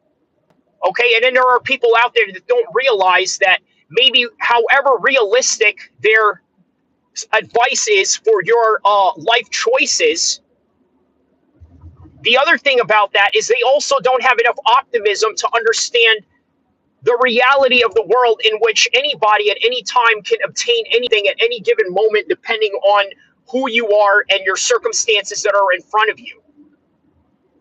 Right? So those are the biggest challenges of life that you have to contend with, especially when you are out trying to chase a dream or trying to chase a goal, and whether it's attainable or not attainable. So with that in mind, if you ask me, right now with 800 subscribers plus in my channel, is it highly attainable for me to become a YouTube star? I think yes. I think there's not enough MMA YouTubers that are confident about what it is that they can do. They are only confident in what they can do once they hit a certain amount of number. See me? I'm not going to allow a number to dictate how I feel and who I am and what I am capable of. What I'm going to do is do what I think is right for me, but also go after what I think is attainable for me. This is attainable for me. You name me any other MMA content creator that can talk about geopolitics, which is almost every single one of them. Some don't want to talk about it, but some don't want to make it a focal point, that can do that while also talk about the California politics that are going on in his environment. There's not many people that can do that. So that is one thing that I can offer to the MMA content space that nobody else has. Also, take this into facts in consideration. A lot of MMA content creators and journalists have never fought. Not even one fight. But me, I've had quite a few. More so in the Muay Thai side. But in either effect, I mean, it's more fights than anybody could say that they've done in the MMA space. But on any regard, not to get off the tangent, that's the main advice that I have for you guys, okay? Do not give up on your dreams, because people want you to give up on your dreams. And if you give up on your dreams, well, then you really have a lot of regrets. But you know what? Here's another thing too, right? I'm going to talk about this right after this next intermission I'm about to do. I need you guys to stay on while I drop this other gem for you guys of what I'm about to talk to you guys about right now, okay? I don't believe in regrets. I don't believe there are such things as regrets. I only believe that there is Allah's will. And we're going to talk more about that when I come back. I will be right back. Stay tuned. I mean, on this live stream. I'm going to still be on this live stream, so stay tuned. I'm going to be right back, okay? I'm just taking you guys on a ride with me, doing a few errands here and there, while also dropping some MMA content, and maybe we can get some announcements along the way. So hold on just a second.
All right, back at it.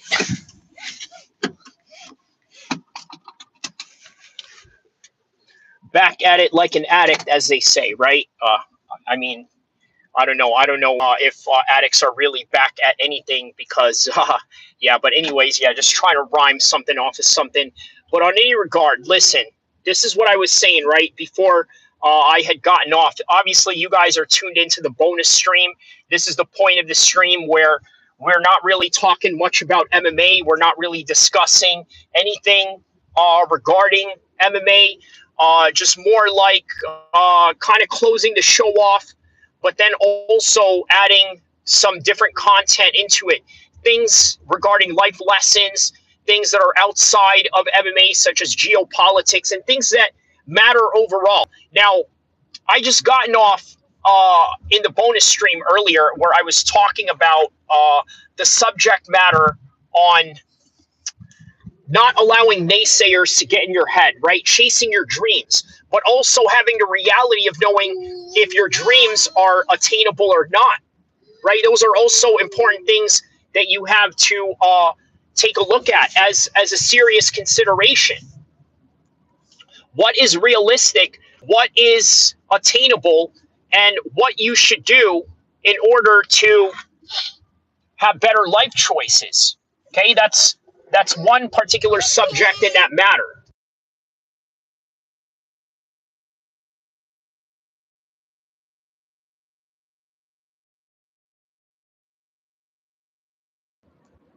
Okay, so the next topic in this bonus stream is regret. Is there such thing as regret? In my opinion, I don't believe there is such things as life regrets. Let's talk about life regrets and the lack of. I don't believe in them. Okay? I'm going to give you an example. Not anything that is anecdotal to my experience, but a general hypothetical example. And here it goes. You know anybody that's ever refused to go on a roller coaster? Have they regretted it? No. Because what is there in regret? Okay, you didn't experience it, but you don't like roller coasters. So what exactly are you regretting? Are you regretting the fact that you missed out on feeling a sense of fear in some random situation that you are in? Right? Does it really matter?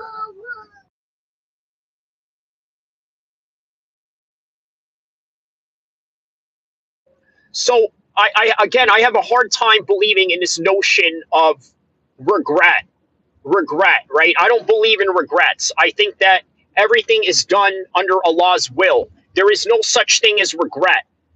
Understand that. Understand it from the perspective that I just gave you right now with refusing to go on a roller coaster. Do people actually really regret riding roller coasters? In some instances, there are. There are real regrets in certain instances. But then in reality, none of it really matters. Here's another example, right?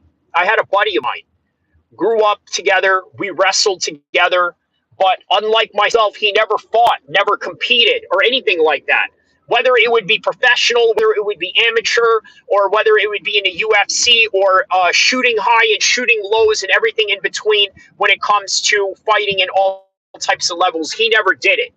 He never fought. This guy that I'm talking about, he tells me every time in private conversations how he regrets not being able to fight or not pulling the trigger to fight. And this guy has a wrestling background.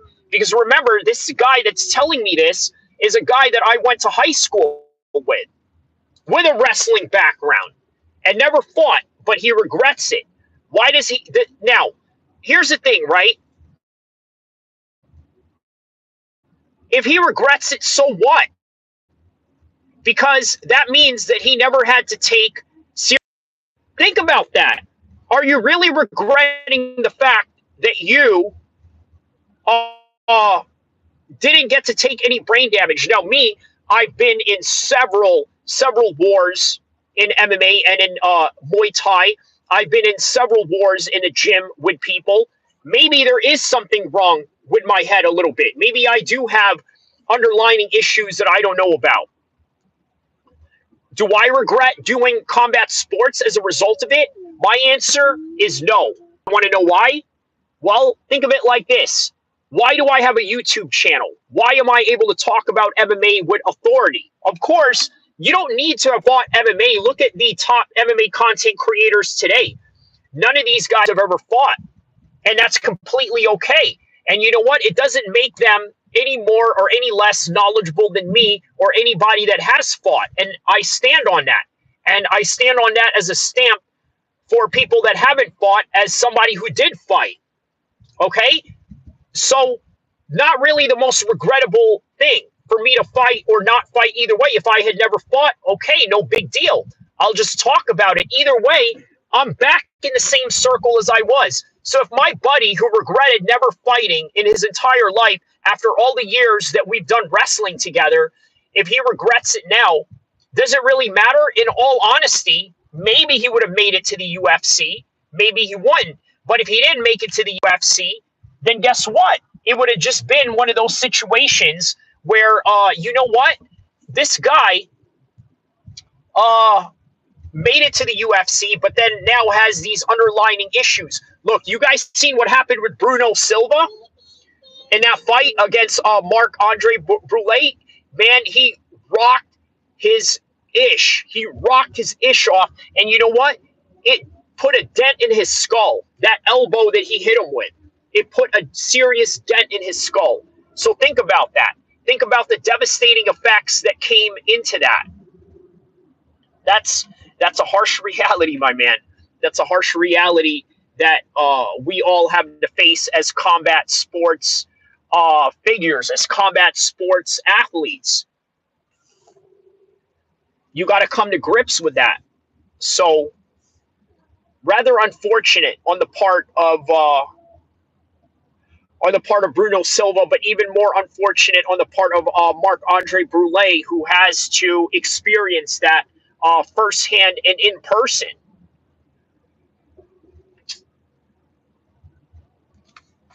So yeah, man, that's that. So are we going to continue on this live stream or just call it quits from here? I think we've had enough life lessons for the day. I think we've conveyed enough of this particular message. What else? What else could we talk about? I think that's it, man. I think you know what? A couple more. We'll do a couple more. Let's see what else we can talk about in this particular subject matter at hand. Okay, what else can we talk about with this particular subject matter at hand? What else? Okay, hold on. Let me see if I can look up if there's any announcements.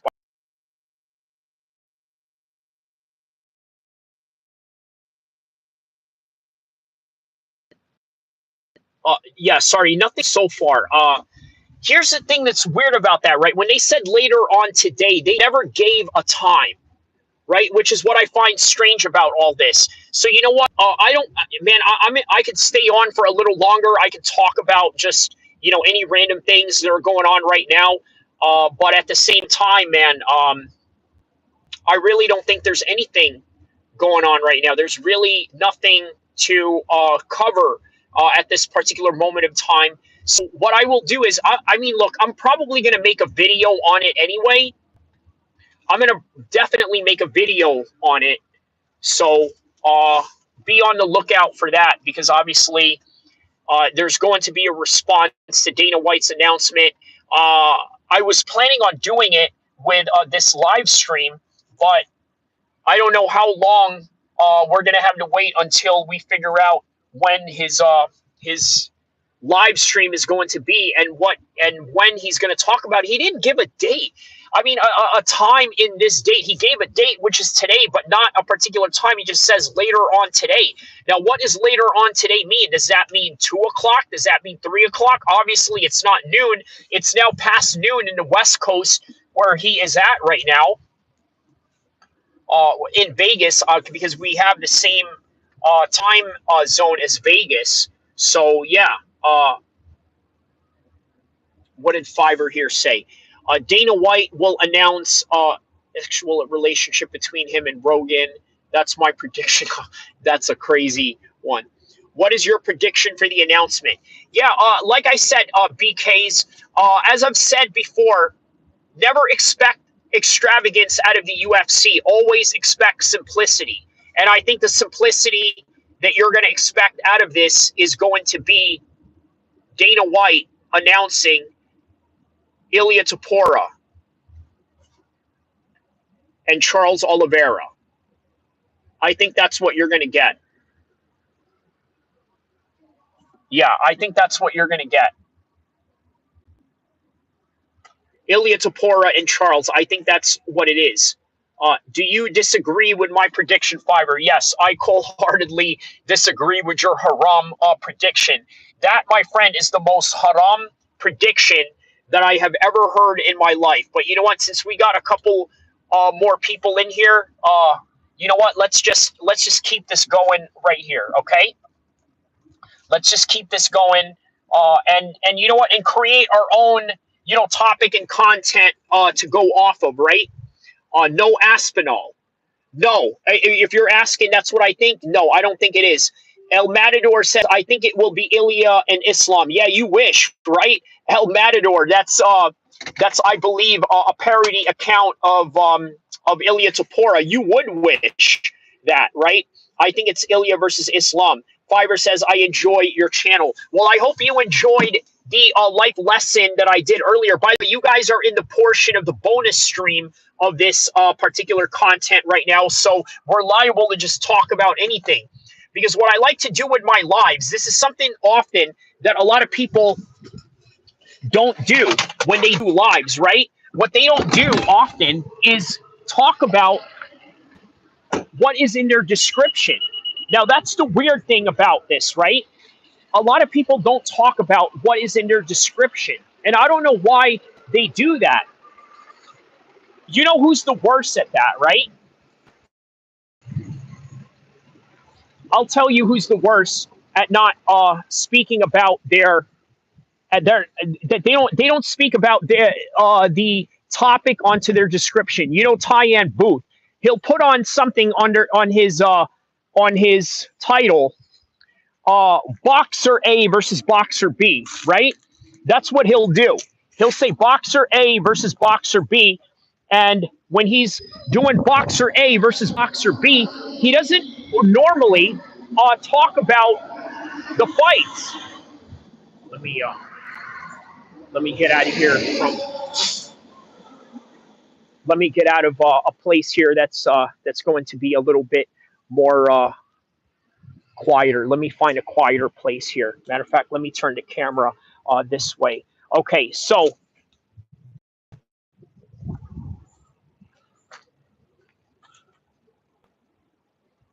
okay, there we go. All right. So yeah, we'll leave it right there, right? Let me read some comments here so far. Okay, BK's says, I agree with the Charles Ilya fight, but I'm excited for the other fights also. I want to see Kai Asakara fight soon. Yeah. We got to see how he does aside from fighting the high level likes of Pantoja, right? We got to see what kind of level this kid is at. Fiverr says, if my prediction is proven right, give me $70,000. Yeah. All right, man. Yeah. I don't bet. I'm a Muslim. You know that. But I think that's a bet I'm willing to take with you on this one. Okay. You know, I'm willing to bet that is not the announcement. El Matador says, Aspinall did an interview with UFC yesterday. Okay. I didn't see that one. Let me know some details on that particular interview and what you gathered from that interview. Are there any hints or any indications that John Jones is going to be the one to take on Aspinall, or is it going to be Cyril Gane? One never knows. We're going to find out. And yeah, I hope that's what it is. But man, it's like you're wrong, man. You know, you're unfortunately wrong. Fiverr says Aspinall has a long chin. Right. Now, does that translate to preventing himself from getting knocked out? Right? What do you think? Does that prevent Tom Aspinall from getting knocked out? What do you think? Do you think that's going to prevent him from getting knocked out? We will find out. I honestly think yes. What? That you honestly think yes, what? BK says, he said something about how if Jones' fight will be finalized or not. I guess we'll have to wait, but me personally, I don't think he will fight Aspinall. I agree. El Matador says, no, think Gane because John Jones is doing a reality show in Russia for a month. That's a very good point, man. Well, okay, just because he's doing a reality show, though, it doesn't mean that they're going to cut that fight off. Okay, let's put that in perspective. Right? He can still be in Russia while waiting for the fight to be announced. That's a possibility. By the way, I'm going to make a video on why these UFC fighters are now all of a sudden allowed to go in Russia. Remember, during the Biden administration, nobody was allowed to go to Russia. I mean, nobody. Tony G says, what a nice spot. For sure, it's a baseball field. So I figured I'd give you guys a little bit of some different sceneries right now. Fiverr says the prolonged chin of Aspinall keeps him from getting wobbled. The long chin helps, chin bone helps. Okay, thoughts on DDP versus Khamzat? I think that DDP's coach right now is sort of trying to not give away that DDP is injured, but I think he's injured, and as a result of that injury, I think they're going to hold off on that particular information. They're not going to give any information on that particular matter because it's the art of war. You don't want to give up any information regarding that particular incident, especially if you're trying to go into that fight. I also think that if DDP is actually injured, he's being socially pressured into taking these fights. So that's what I think is going on. Maybe MSG Jones versus Aspinall, El Matador says, yeah, that could be a possibility, my man. Again, that's not a far-fetched reality. That's an absolute reality that could be. But I just think there's enough evidence that may say otherwise. Okay, that may go in a different direction. That may have a different opinion. That may have differences of opinion in that matter. By the way, guys, listen. Do me a favor. Not only hit the like and subscribe button, but also if you guys happen to be, let's say on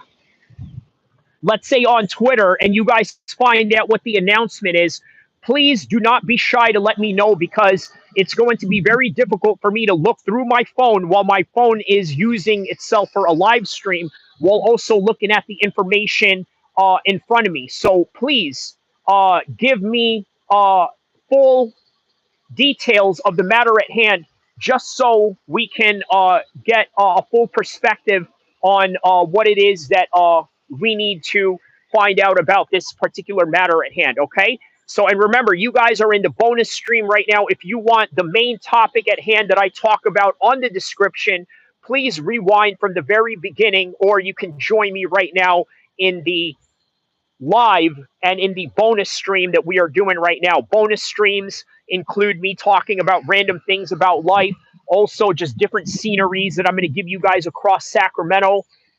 So El Matador says, I think UFC will make JDM versus Islam and Volk versus Evloev in Abu Dhabi UFC 322. Okay, so UFC 322 is Abu Dhabi. Okay, that's very interesting. I believe UFC 320 is in September. So somewhere in October, maybe you're going to have a double pay-per-view, maybe UFC 321 and UFC 322 in Abu Dhabi. Oops. Sorry about that. There we go. All right. Back at it. So, okay. And I agree. That would be an amazing card. BKZ says. Yeah, that would be an amazing card, man. So, all right. Let's talk reality, okay? John Jones. I think he's going to vacate the belt. It's only a matter of time before he actually goes and vacates the belt. Can we agree with that? El Matador says, yes, they always make 2 cards in October. True. And you know what? That is the case. There could be, let's say, a major city fight pay-per-view in October, and then Abu Dhabi as the other major city pay-per-view fight. Okay. John Jones, let's talk about this, right? Sooner or later, he's going to have to vacate the belt. And you know what? You guys are not going to like this because I'm a fan, but I'm also pro-fighter, and there's a difference. And this conversation sort of lends itself in those 2 categories that we are talking about, okay? If you are a fan, you're going to have a different perspective than somebody who looks out for the fighters. If you're somebody like myself who has fought, who has been in the cage, who knows professional fighters, you're always going to choose the side of the fighters. And what exactly is that? The side of the fighters is taking the most money for the least amount of damage and the least amount of competition. Sound familiar? We're talking about John Jones here. Correct me if I'm wrong if we're talking about John Jones. El Matador says, I think Hunter will strip him if he doesn't want to fight Aspinall in November MSG. Correct. Now, is he going to strip him, or is John Jones going to strip himself before he gets stripped? You guys know the vibe. If you knew that your job was going to fire you, is it better that you put on a 2 weeks notice, or you allow that job to fire you and then put you in bad standings in a future company, and maybe even that company if you want to come back sometime in the near future? I think the best business decision is to put on your 2 weeks notice. I think that's what John Jones will do. to save face, he's going to put on his 2 weeks notice. This is what I think. John Jones has already told you guys what he's going to do. He said that he is going to vacate the belt. After he vacates the belt, whoever the champion is when he comes back, he's going to fight for it and regain it again. Maybe Tom Aspinall loses to a random bloke by default, or some sort of fluke in some kind of way, and then rides off and fights that guy and then becomes a 2-time heavyweight champion of the world. Maybe that's the scenario he's talking about, or maybe he's really just going to retire right there, not mention it for a long time, and then just ride off into the sunset. Because remember, John Jones is not like these other fighters that you've seen in the roster. He's not like Conor McGregor. He doesn't care about being flashy or this and that. Yes, was he given a Bentley? Yes. Did he crash it? Yes. Does John Jones have a little bit of a material side to him? Yes. But he is a country boy at heart. And whatever situation he has going on with his life right now, he is virtually happy with it, including the money that he's made. Okay? What did he say here? I think John Jones will vacate the belt without fighting Aspinall. Yes. Even if he doesn't fight him, he will be considered the GOAT. And this is why John Jones is going to take the route that he takes. And this is why I agree with it, because I'm taking it from the side of the fighters. Don't get me wrong. From the side of the fans, which I'm also in that side of, you got to understand that we're going to miss out on a big fight. But it doesn't mean we're going to miss out on Tom Aspinall's career. And I sort of agree with John in a way where he doesn't need Tom Aspinall, but I also have the belief that Tom Aspinall doesn't need him. Let me repeat that again. John Jones does not need Tom Aspinall, and whether Tom Aspinall believes it or not, I don't think Tom Aspinall needs him. Okay? Look, this is the best time for him to leave. You want to know why? Let me explain why this is the best time for him to leave right now. Right now, John Jones is already considered the greatest fighter of all time, right? Oh, what is this? I think Dana White will go on in 10 to 15 minutes. Okay, thank you for that. Where did you get that information, El Matador? That he's going to be live in 10, 15 minutes. Just curious to know how you got that information, and if there's anywhere that can confirm that. El Matador says 100%, because if John Jones wins, it doesn't do anything for him, only money. Correct. So that is why he's sort of in this crossroads right now, where he has to think, all right, what is more important? Is, the moolah more important, or is the legendary status that, comes with that more important? That's sort of the battle that he has to choose with his head right now. I think John would rather choose his legacy.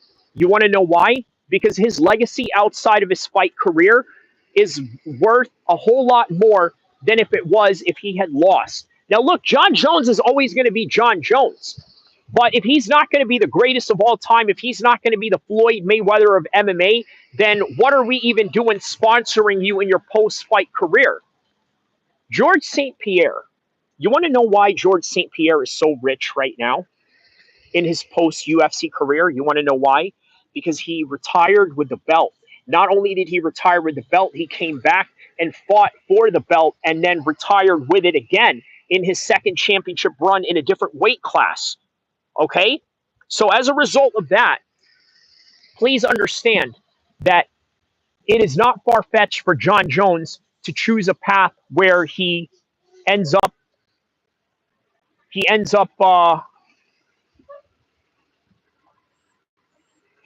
going to retirement with the belt.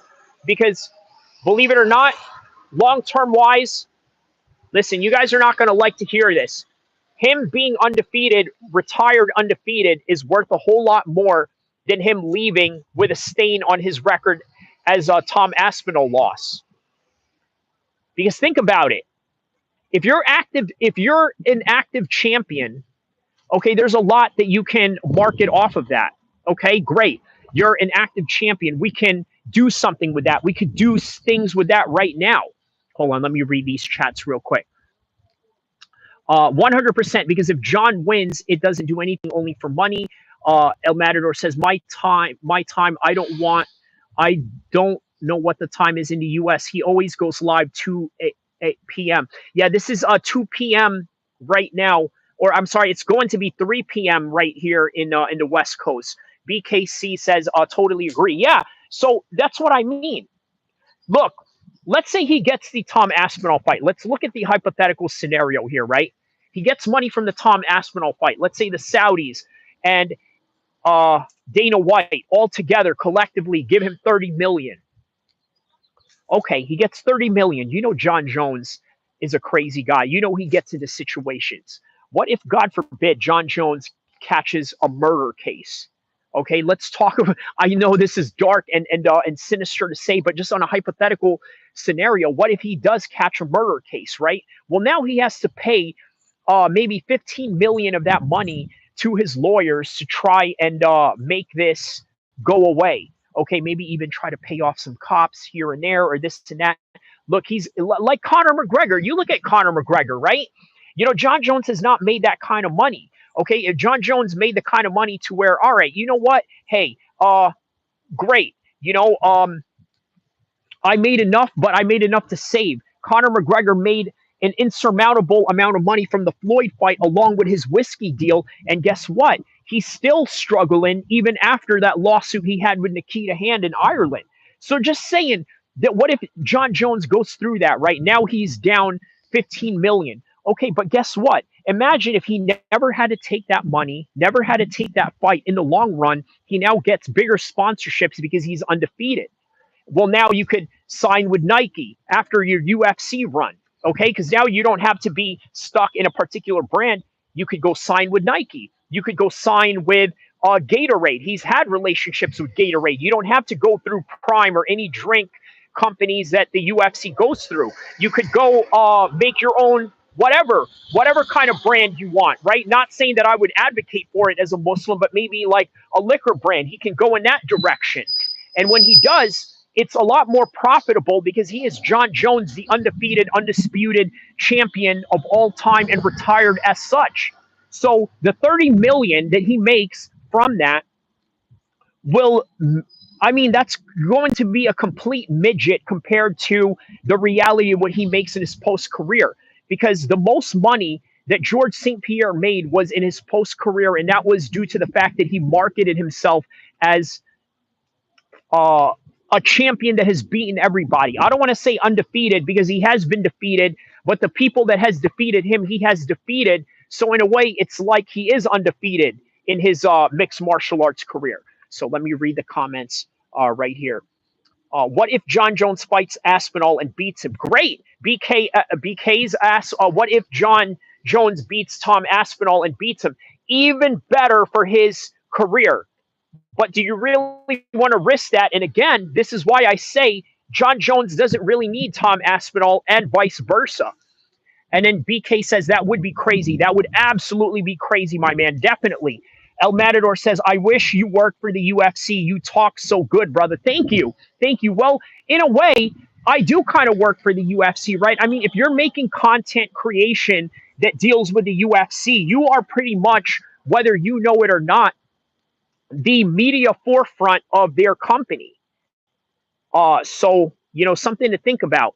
El Matador says, I totally agree. Well, thank you guys. And, you know, this is why I enjoy that there are people out there that actually see my vision for MMA, that see my my enthusiasm for the UFC, but also enjoy it in a content form that I create regarding all of these particular stories at hand. So I'm glad that you guys completely enjoy it because, you know what, I enjoy these as well. I really enjoy these talks and these topics and things of that nature. So here's the thing, right? The reason why I told you what I told you about John Jones and the particular choice that he makes is because no content creator in MMA is going to tell you this. Maybe they've told you this in one form or another, but the reason why I'm saying this with passion and with a certain set of zeal about it is because I know what it's like to be in the locker rooms of fighters that have won big. I know what it's like to be in the locker rooms of fighters that have lost whether it was a regional show or whether it was in the UFC, and how devastating those effects can be. I've seen it. So I'm always going to be on the side of pro fighters. John Jones right now has the perfect career every fighter wishes to have. You understand? Now, for those of you that are fans, you're not going to understand it because the way that you look at fighting is that you look at it as, all right, well, this guy's been champion for so long. Great. I want to see him get toppled. Every single one of you right now, you are glad and happy that JDM is a champion, right? There's many people out there that are glad and happy he's champion. Heck, even me, even if I'm a Bilal Muhammad supporter, I sort of look at it like, you know what? Good on you, man. You had an insane struggling story going on, and then here you are. You rose above that, and you rose through the challenge, and you became the top man of what it is that you do. So I can look at that in appreciation, right? But understand this, as happy as people are for JDM right now, later on, if he wins enough, let's say he beats Islam, let's say he beats all the other top contenders, Ian, Gary, and everybody that's in his path, eventually a lot of you are going to look at him and say, you know what? I don't like this guy anymore. It happened to Anderson Silva. It happened to GSP. It happened to Brock Lesnar. It happened to anybody that was champion. On the way up, you want to see them win, but once they are up there, just like a kid that's building the blocks in their playroom. You know those kids, they build up the blocks in their playroom, build up towers. What do children normally do once they build up a tower as high as they can possibly put it to its capacity where it can hold? You know what they do? They go and knock it down. That's the reality of many of you fans. Heck, don't feel bad. Even if I'm somebody that has competed before and understands the perspective of the fighters, man, I know exactly how you feel because I'm the same way. I want to, you know what I mean? So understand that. Okay, let's see what the comments are here. I like the fact how you think about the fighters instead of the fans. Yeah, just giving it a different perspective. BKZ. Eliminator says, I'm from Georgia and Dagestan, and maybe when I get to the UFC, I will tell Dana to sign you as an interviewer. All right, man. That's what I'm talking about. That's what I'm talking about, El Matador. That's what I'm talking about, my man. Man, that is awesome, bro. Yo, if you got any fights going on or anything like that, man, yeah, please let me know. I will absolutely support you in all these fights. It always helps an MMA channel when you have legit fighters that help you and back you up as well. Not just my friends that I know out here in Sacramento, but many people around the world. And you know what? Who knows? Maybe I can hook you up with some gyms out here in Sacramento if you want to come and train. But on any regard, yeah, much appreciated on that, brother. El Matador says, I'm going to come back to your channel, bro. See ya. See you soon, my man. And don't forget to like and subscribe as well. And tell all your friends in Georgia and in Dagestan to like and subscribe to my channel as well, so you guys can help me become the most epic mixed martial arts channel there is. BKZ says, good luck, brother. I believe in you. Man, that's awesome, man. We got some good positivity here in the chats. BKC says, thank you, brother. Eliminator Matador says, I will fight June 28th for the Bantam champion in Sweden. El Matador, oh, that's awesome. Write on the comment section below what the name of the card is and your name and the name of your opponent so I can look it up. Because, man, if there's any televised experience out of this, I'll definitely do a live reaction on your fight if possible. So let me know. So June 28th it is in Sweden. Okay, so that's the same day as International Fight Week. So that's great. That means we could watch International Fight Week at night, and then being that your fight is during the day in Sweden, we can watch that in the morning time in the West Coast, because by the time it is morning time here, it is going to be prime time over there. Or maybe if you fight in the morning, but let me know the possible local listings that you have for your fight. So this is great, man. This is great. And to think, bro, I was about to end my live stream a couple of minutes ago. I was just about to end my live stream, and then here you are. We connect with a real legit fighter. So yeah, man, I'm looking forward to that. Please comment section below. Let me know where and when your fight is, who your name is, and your opponent, and we'll cover it. I'm excited. I'm excited for it. And you're a Georgian Dagestani fighter too. Why not, man? Let's go. Let's go. From Sweden? Let's go. Do you happen to train with another Swedish superstar by the name of Kamzat, by the way? I'm Facebook friends with his brother Arthur Shamayev, so we sort of chat and talk it up as well online. So yeah, let me know. I am fighting 1 a.m. Okay, so 1 p.m. in U.S. East time. So 1 p.m. Okay, so that's going to be morning time for me. That's great, man. Hey, that's awesome that you even know, bro. You're a future superstar, bro. Listen, you even know when your fight is going to be in the United States, and the fight isn't even in the United States. That's a sign of a superstar right there. Like, hey, listen, I know you're in this part of the world. If you want to come watch me, this is what time it will be on your side of the world. That right there is real professionalism right there, El Matador. And I highly appreciate that. And yeah, man. So more details on the fight, your name and the card, so we can so we can plaster it. So so hopefully we do get that information going. So okay, so yeah, man. So you guys understand, right? It's a lot better for John Jones to vacate his belt than it is for the UFC to strip him. Very similar to when you leave a job. It is better to have a 2-week notice rather than going out there. Look, I've had plenty of corporate jobs, guys, where I knew that a guy was about to get fired. Oh, hold on. We got a helicopter here. Let me show you guys some little bonus footage here.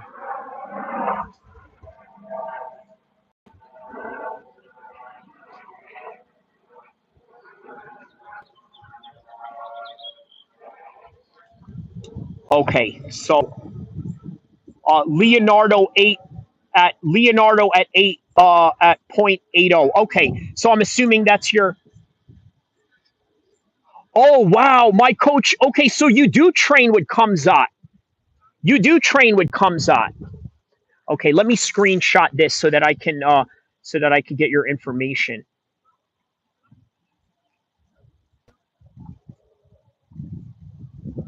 There we go. Okay, I got that. I got that screenshotted. Perfect. Yeah, so you do train with Kamzat then. Okay, because that name sounds very familiar. That sounds like Kamzat Shamayev coach for sure. Okay, man. Okay, so we got some traction going on here.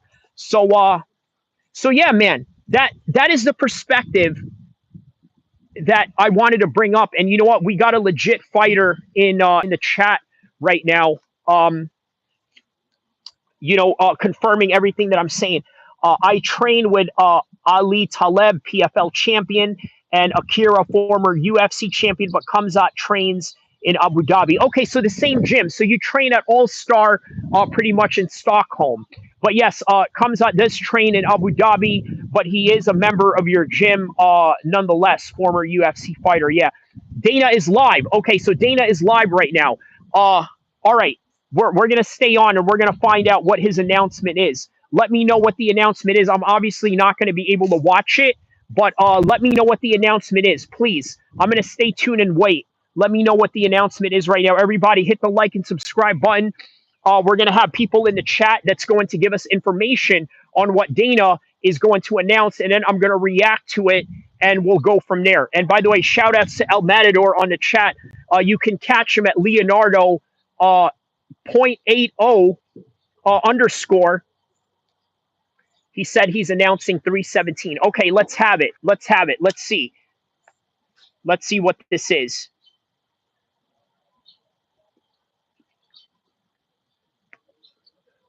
Oh my goodness.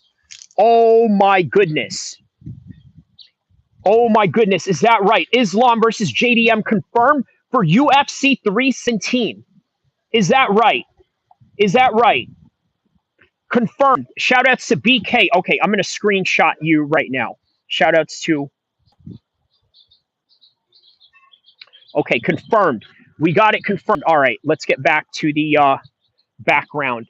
All right, so shout outs to BK for that announcement. It is Islam versus JDM for UFC 317. What it looks like that we got here is a short notice on the part of JDM willing to take the fight. Again, I underestimated this announcement.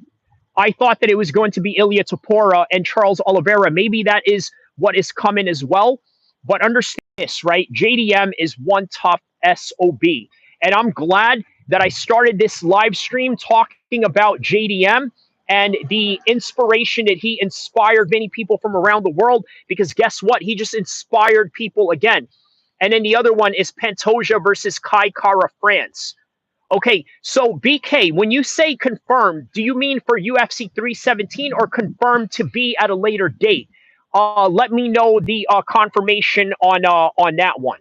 Okay, I'm glad I stayed on because I was really about to cut off the stream just right before we had that all-star Stockholm fighter come in here, and just right before we were going to get the announcement. Boy, let me tell you right there, that is some good work right there in between getting this. So, and then the other one is Dariush versus Moicano. Okay, we got Dariush versus Moicano. That's a good fight. That's a good fight. That should have been the fight early on, but yeah, Pantoja versus Kai Kara France. I think Kai Kara France, this is his second title run to go after the title, I believe, right? Okay. So far, this is what we have in the bullpen. Literally in the bullpen, because yeah, I'm in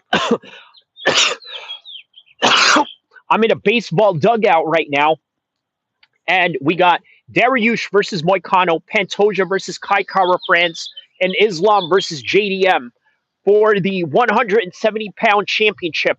A quick turnaround for JDM. They must have paid this boy a lot of money to do it. And you know what? Who is willing to pay JDM a whole lot of money to get in there? Maybe some very rich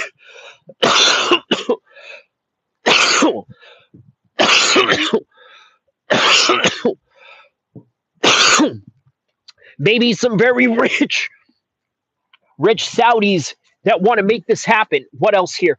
UFC 319, Chicago, Illinois. Main event, DDP versus Khamzat Chimaev. Another screenshot.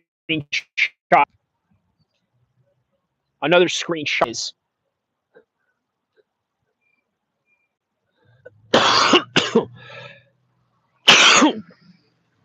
wow. UFC 319, Chicago, Illinois. Yo, Khamzat Chimaev is going to win his belt in a Muslim town of Chicago. Now, how ironic is that? For those of you that don't know, there's a lot of Muslims in Chicago. There's this neighborhood in Chicago called O Block, right? It used to be a very gangster neighbor. I mean, it still is. One of the most famous people that are in that hood by the name of King Von and Little Dirk, who right now is facing federal charges. One of the most gangster neighborhoods in Chicago, and all of a sudden, a lot of them converted to Islam right after. So I'm really excited for that card because I'm definitely going to do a lot of Chicago-related content leading up to that card. Because like I told you guys, this is the most epic mixed martial arts channel in the history of mankind. And guess what? We're going to stay on the live stream and we're going to react to all of these fights that have been announced right now. Khamzat and DDP, UFC 319, Chicago, Illinois. For UFC 317, Dariush versus Moicano, Pantoja versus Kai Kara France for the undisputed 125 belt, and then Islam versus JDM for the 170-pound strap, with just literally 40 days after he had won his world title. Now he goes in there with Islam Makhachev being offered a whole lot of money to get in there for very undesirable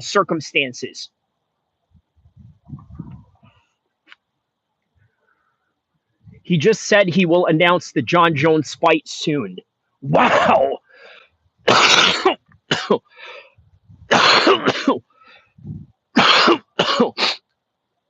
Wow.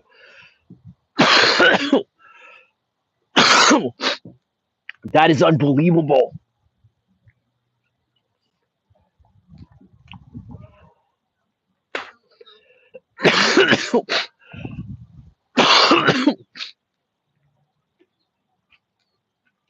That is unbelievable. All right, guys. We're going to continue driving and live streaming. Okay?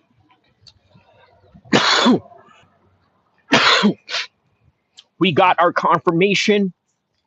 We got our fight.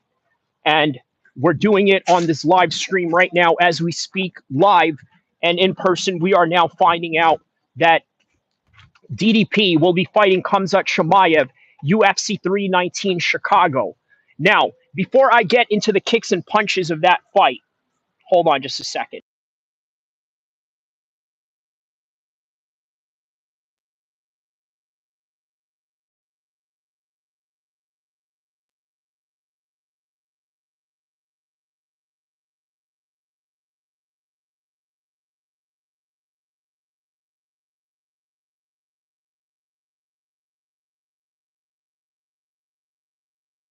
Okay, BK says here, I think the main event for UFC 317 is Ilya with Pantoja headlining. Not sure when Islam JDM is, but I know it's confirmed. So when you say that it's confirmed, it's not going to be in UFC 317? Because then that would make sense then. It's like, all right, you know what? Wow, man, yeah, that DDP Khamzat Chimaev card was really just right under our nose right there. Okay, so JDM and Islam are confirmed, just not with a later date. Okay, a lot of that makes sense. A lot of that makes sense. Because why would JDM turn around that quickly? Unless, of course, somebody offered him some serious amounts of money to do so, right? So that makes sense.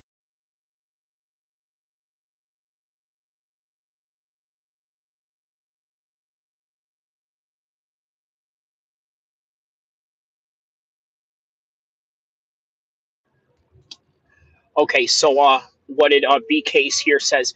Ilya Tapora versus Charles Oliveira, Alexander Pantoja versus Kai Kara France.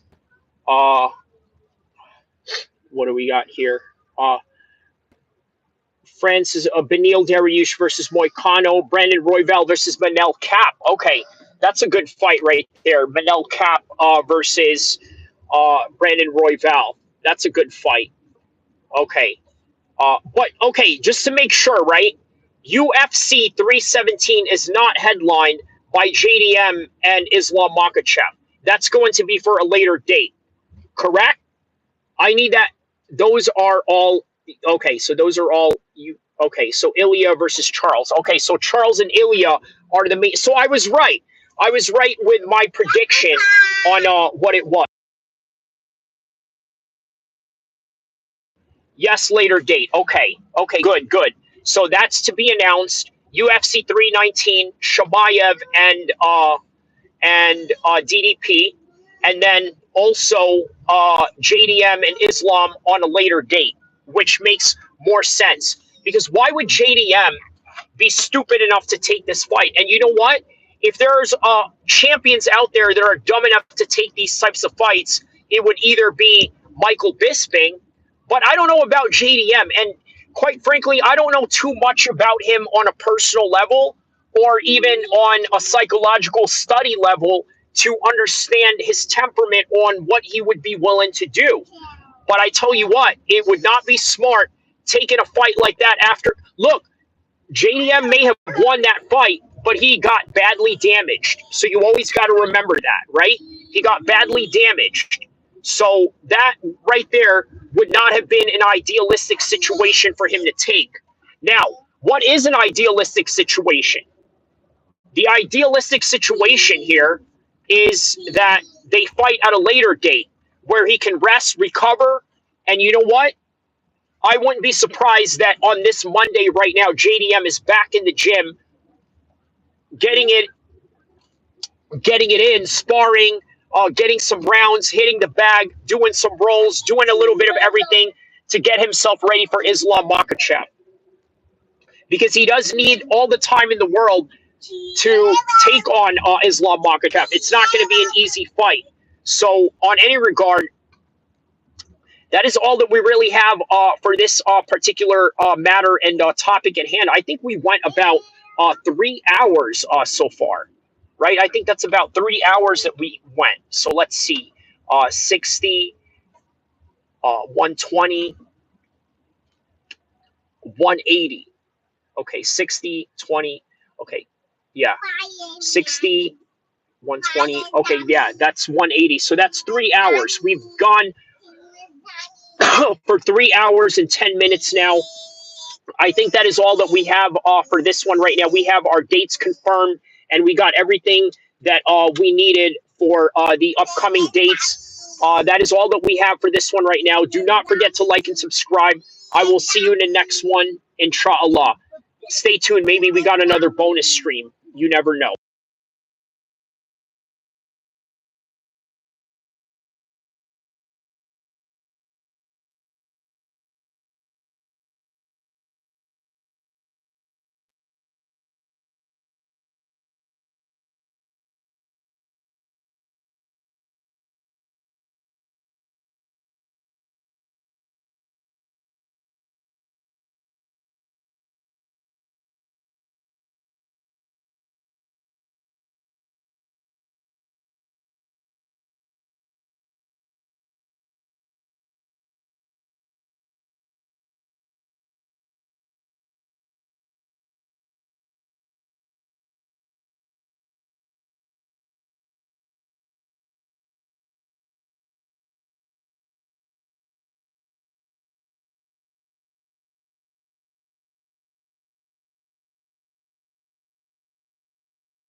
Not completely goodbye yet.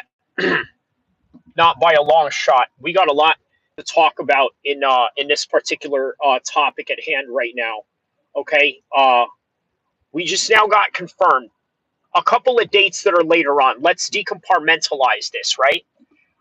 The dates that are confirmed for later on, which are UFC 319, Khamzat Chimaev, and DDP for Chicago. Okay. What is not confirmed with a date is Islam and JDM.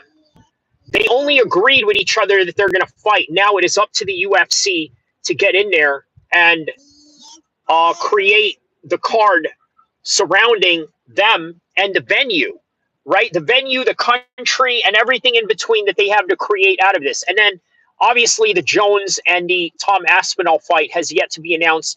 But Dana White has given us full confidence that that fight is going to happen. And I can't believe it. I cannot believe it. I'm ecstatic knowing that that is a reality now. Because he said the Jones fight. Now, I would be so surprisingly upset if the announcement was Jones versus Cyril Gane Part 2. And I know that's a ridiculous statement to make, but it's not far-fetched. What we do know is there's a John Jones fight, so there's still light at the hope So there's still light at the end of the tunnel, and for all hopes are not gone. Okay? All hopes are not gone. The John Jones fight is still there. We know that Khamzat is fighting for sure, and it is going to be against DDP, and we got a date. Confirmed. Islam and JDM, no date, but two guys are confirmed, and I've seen this before. When they announced GSP versus Michael Bisping, they had a press conference talking to the fans about having the intentions of creating this card. And then came UFC 217 New York City. Okay? And eventually it happened. So when JDM and Islam are confirmed in this matter, there is no doubt that this is going to happen. So now, the fights that are going to be in UFC 317. All right. Pantoja versus Kai Kara France. Dariush versus Moicano. And then you got Ilia Topuria and Charles Oliveira as the main event. And then after that, what do you have in the main cards? You got Brandon Royval versus the Portuguese superstar, the Kendrick Lamar lookalike, Manel Cap. You know what? Manel Cap, he's got a great superstar quality about him. He looks like Kendrick Lamar, and he also carries himself like a soccer superstar. He looks like Kendrick Lamar and has a swag of a soccer superstar. How about that for some bars, right? Great card. Moicano versus Dariush. That's a great fight. That's a great 50-50 fight, actually. But I sort of favor Moicano into that one. Man. Oh, what is this? Islam vacated the lightweight belt, so he won't be a double champ. So Ilya and Charles will be fighting for the vacant belt. And there you go. That right there seals the deal right there. So now the next story at hand is that Islam has vacated his belt. He has vacated his belt, and then we got announcements for future fights.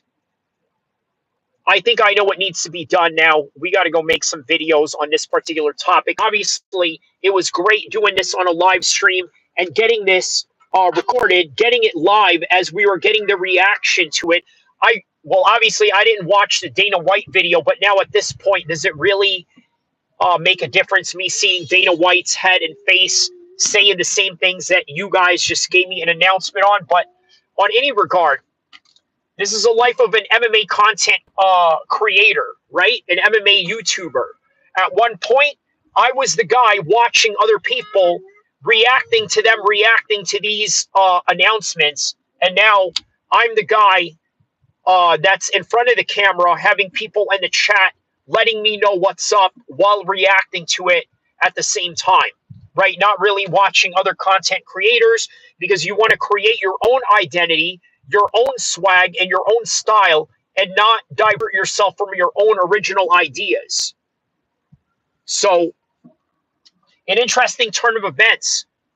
He now vacates his lightweight belt, so he's looking to become a double champ. Well, what's going to happen if he wins the belt? Is he going to retire from there? Maybe he'll defend it one more time. Maybe he'll go up and fight Ian Gary. Maybe not. Maybe what they'll do is make way for Usman Nurmagomedov to once again dominate the 155 division. He's only right there. The UFC has to do is just go sign him, right? And then he'll rule the 155 division. By the way, a division that is already as super stacked as it is.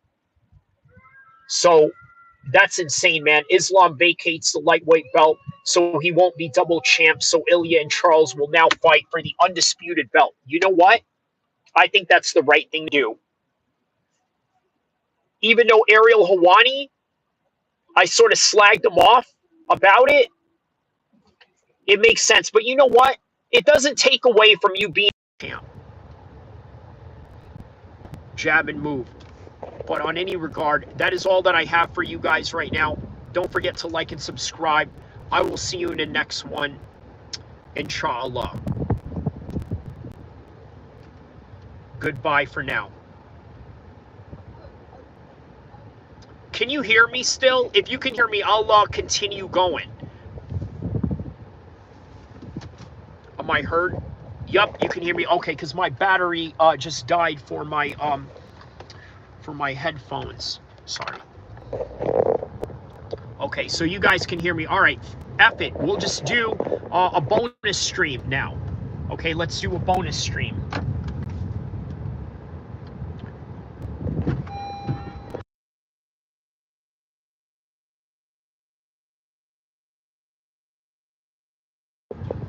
All right, so yeah, this announcement, look, I'm going to be honest with you guys. I don't agree with this announcement of Islam Makhachev vacating the belt. I don't agree with it at all.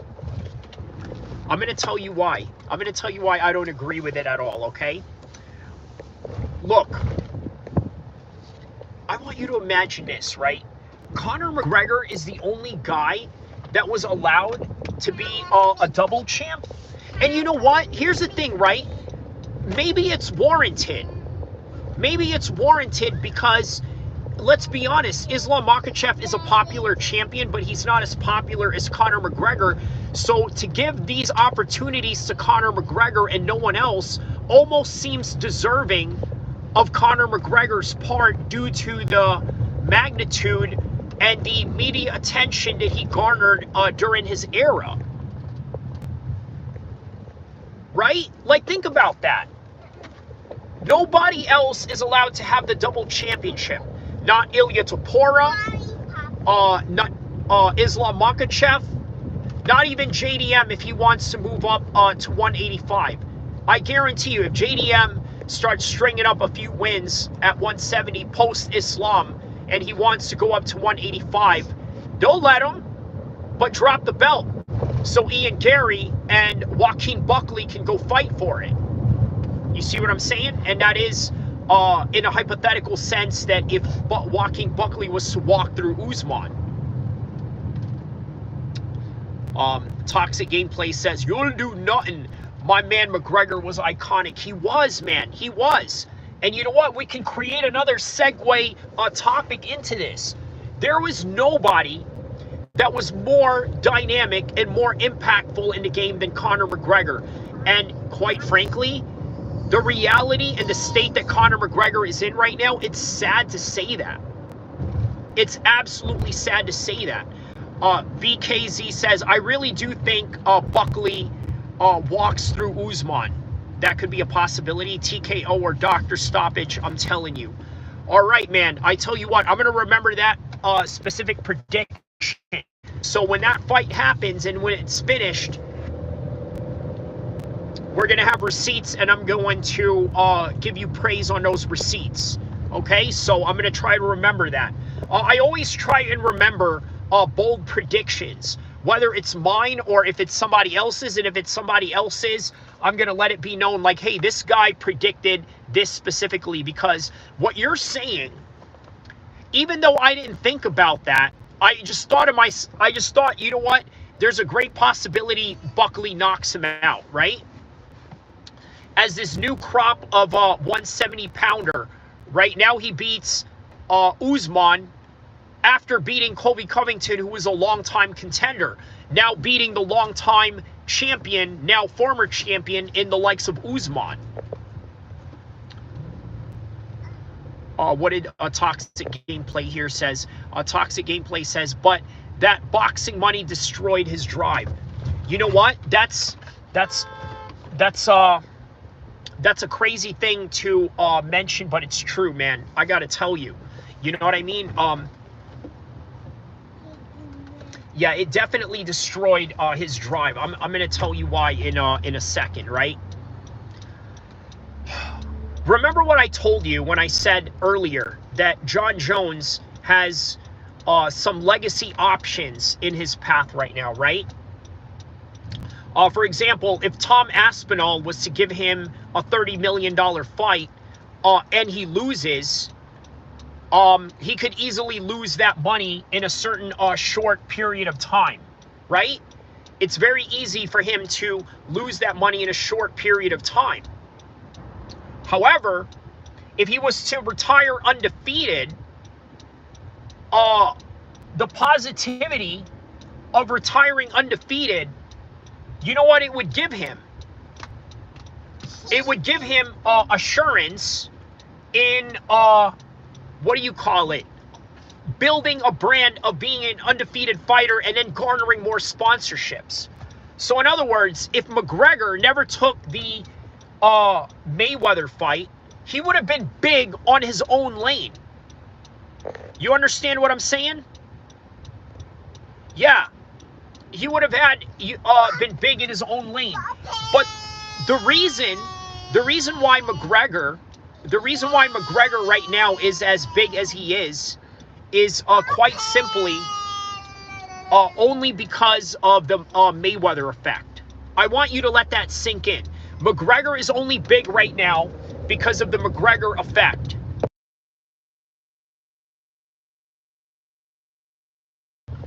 McGregor is only big right now because of the Mayweather effect. But if he never took that fight, he would have been big in his own lane. Okay, I want you to think of it like this. Without Floyd Mayweather, he would have had his own Brisky brand, and he would have been successful without him regardless. He would have been successful without him. So more money on McGregor. Now he's still an undefeated champion. Look, you want to know when McGregor should have retired? Right after the Eddie Alvarez fight. I'm serious. Don't do anything. Don't do movies. Don't do, well, okay, do movies, because then that would give you an insurmountable amount of money. Look, you just now retired to double champion. Nobody is going to ever reach the feat that you have. You should have just retired right there. But he didn't. Oh, wait, let me read some of these comments here. Toxic Gameplay says, I'm talking to you to the seventh spear of hair. I don't understand what you mean by that. Toxic Gameplay says, Kyrie almost had a road rage moment there. Nah, I don't know about all that. BK's says, thoughts on Shavkat, uncrowned champion. After what I saw JDM do, I don't see Shavkat not doing anything different. Toxic Gameplay says, bro, you got razor focus, my man. Love it. Thank you. I mean, you know what? That's why, look, not every rule applies to everybody, right? A lot of people say, but again, listen, I'm also not perfect. Anything can happen to me at any time, so I want you to remember that. So I want this to sink in one more time. McGregor would have been bigger without Mayweather. Let that sink in. McGregor would have been bigger had he not crossed that lane.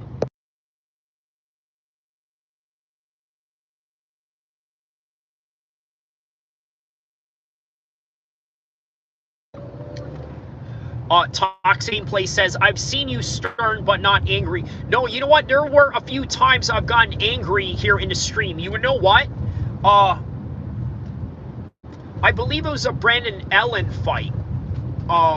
The Imavov Brandon Allen fight that I spazzed on somebody. It was a post live stream, by the way. So I think, yeah, I think it was a post live stream. He says, yeah, what a take.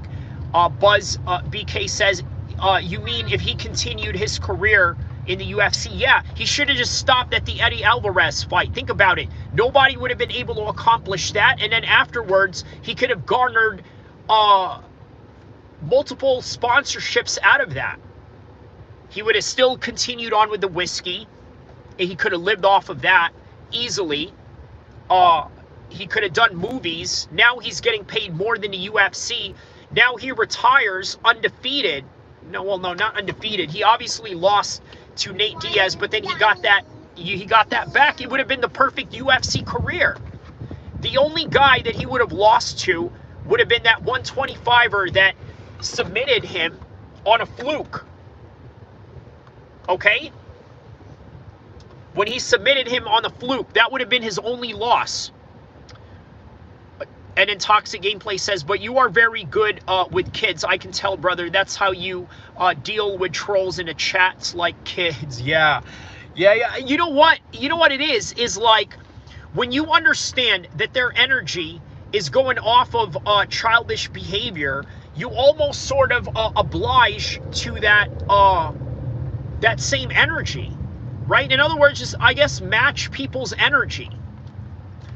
But if you have a lot of energy, guess what? If you have a lot of energy, you can really match that with a lot of people. You know what I mean? That's really what it is. But yeah. Man, yeah, I don't agree with Islam Makhachev being stripped. I think he should have been given an opportunity, but now I get it. I think what happens is that double championship, I don't know. I don't want to say it's a curse, because look at what it did for DC. Not only did he become a double champion, but then he became an exemplary role model as a commentator, which he's still doing right now, and as a coach to other fighters. It's hard to argue with that, right? Very difficult to argue with that.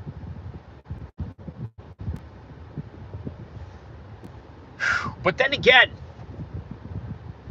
yeah, man, you know, in that type of position in the UFC, it would be probably very difficult to be impartial with other fighters, I would think. I think there's, yeah.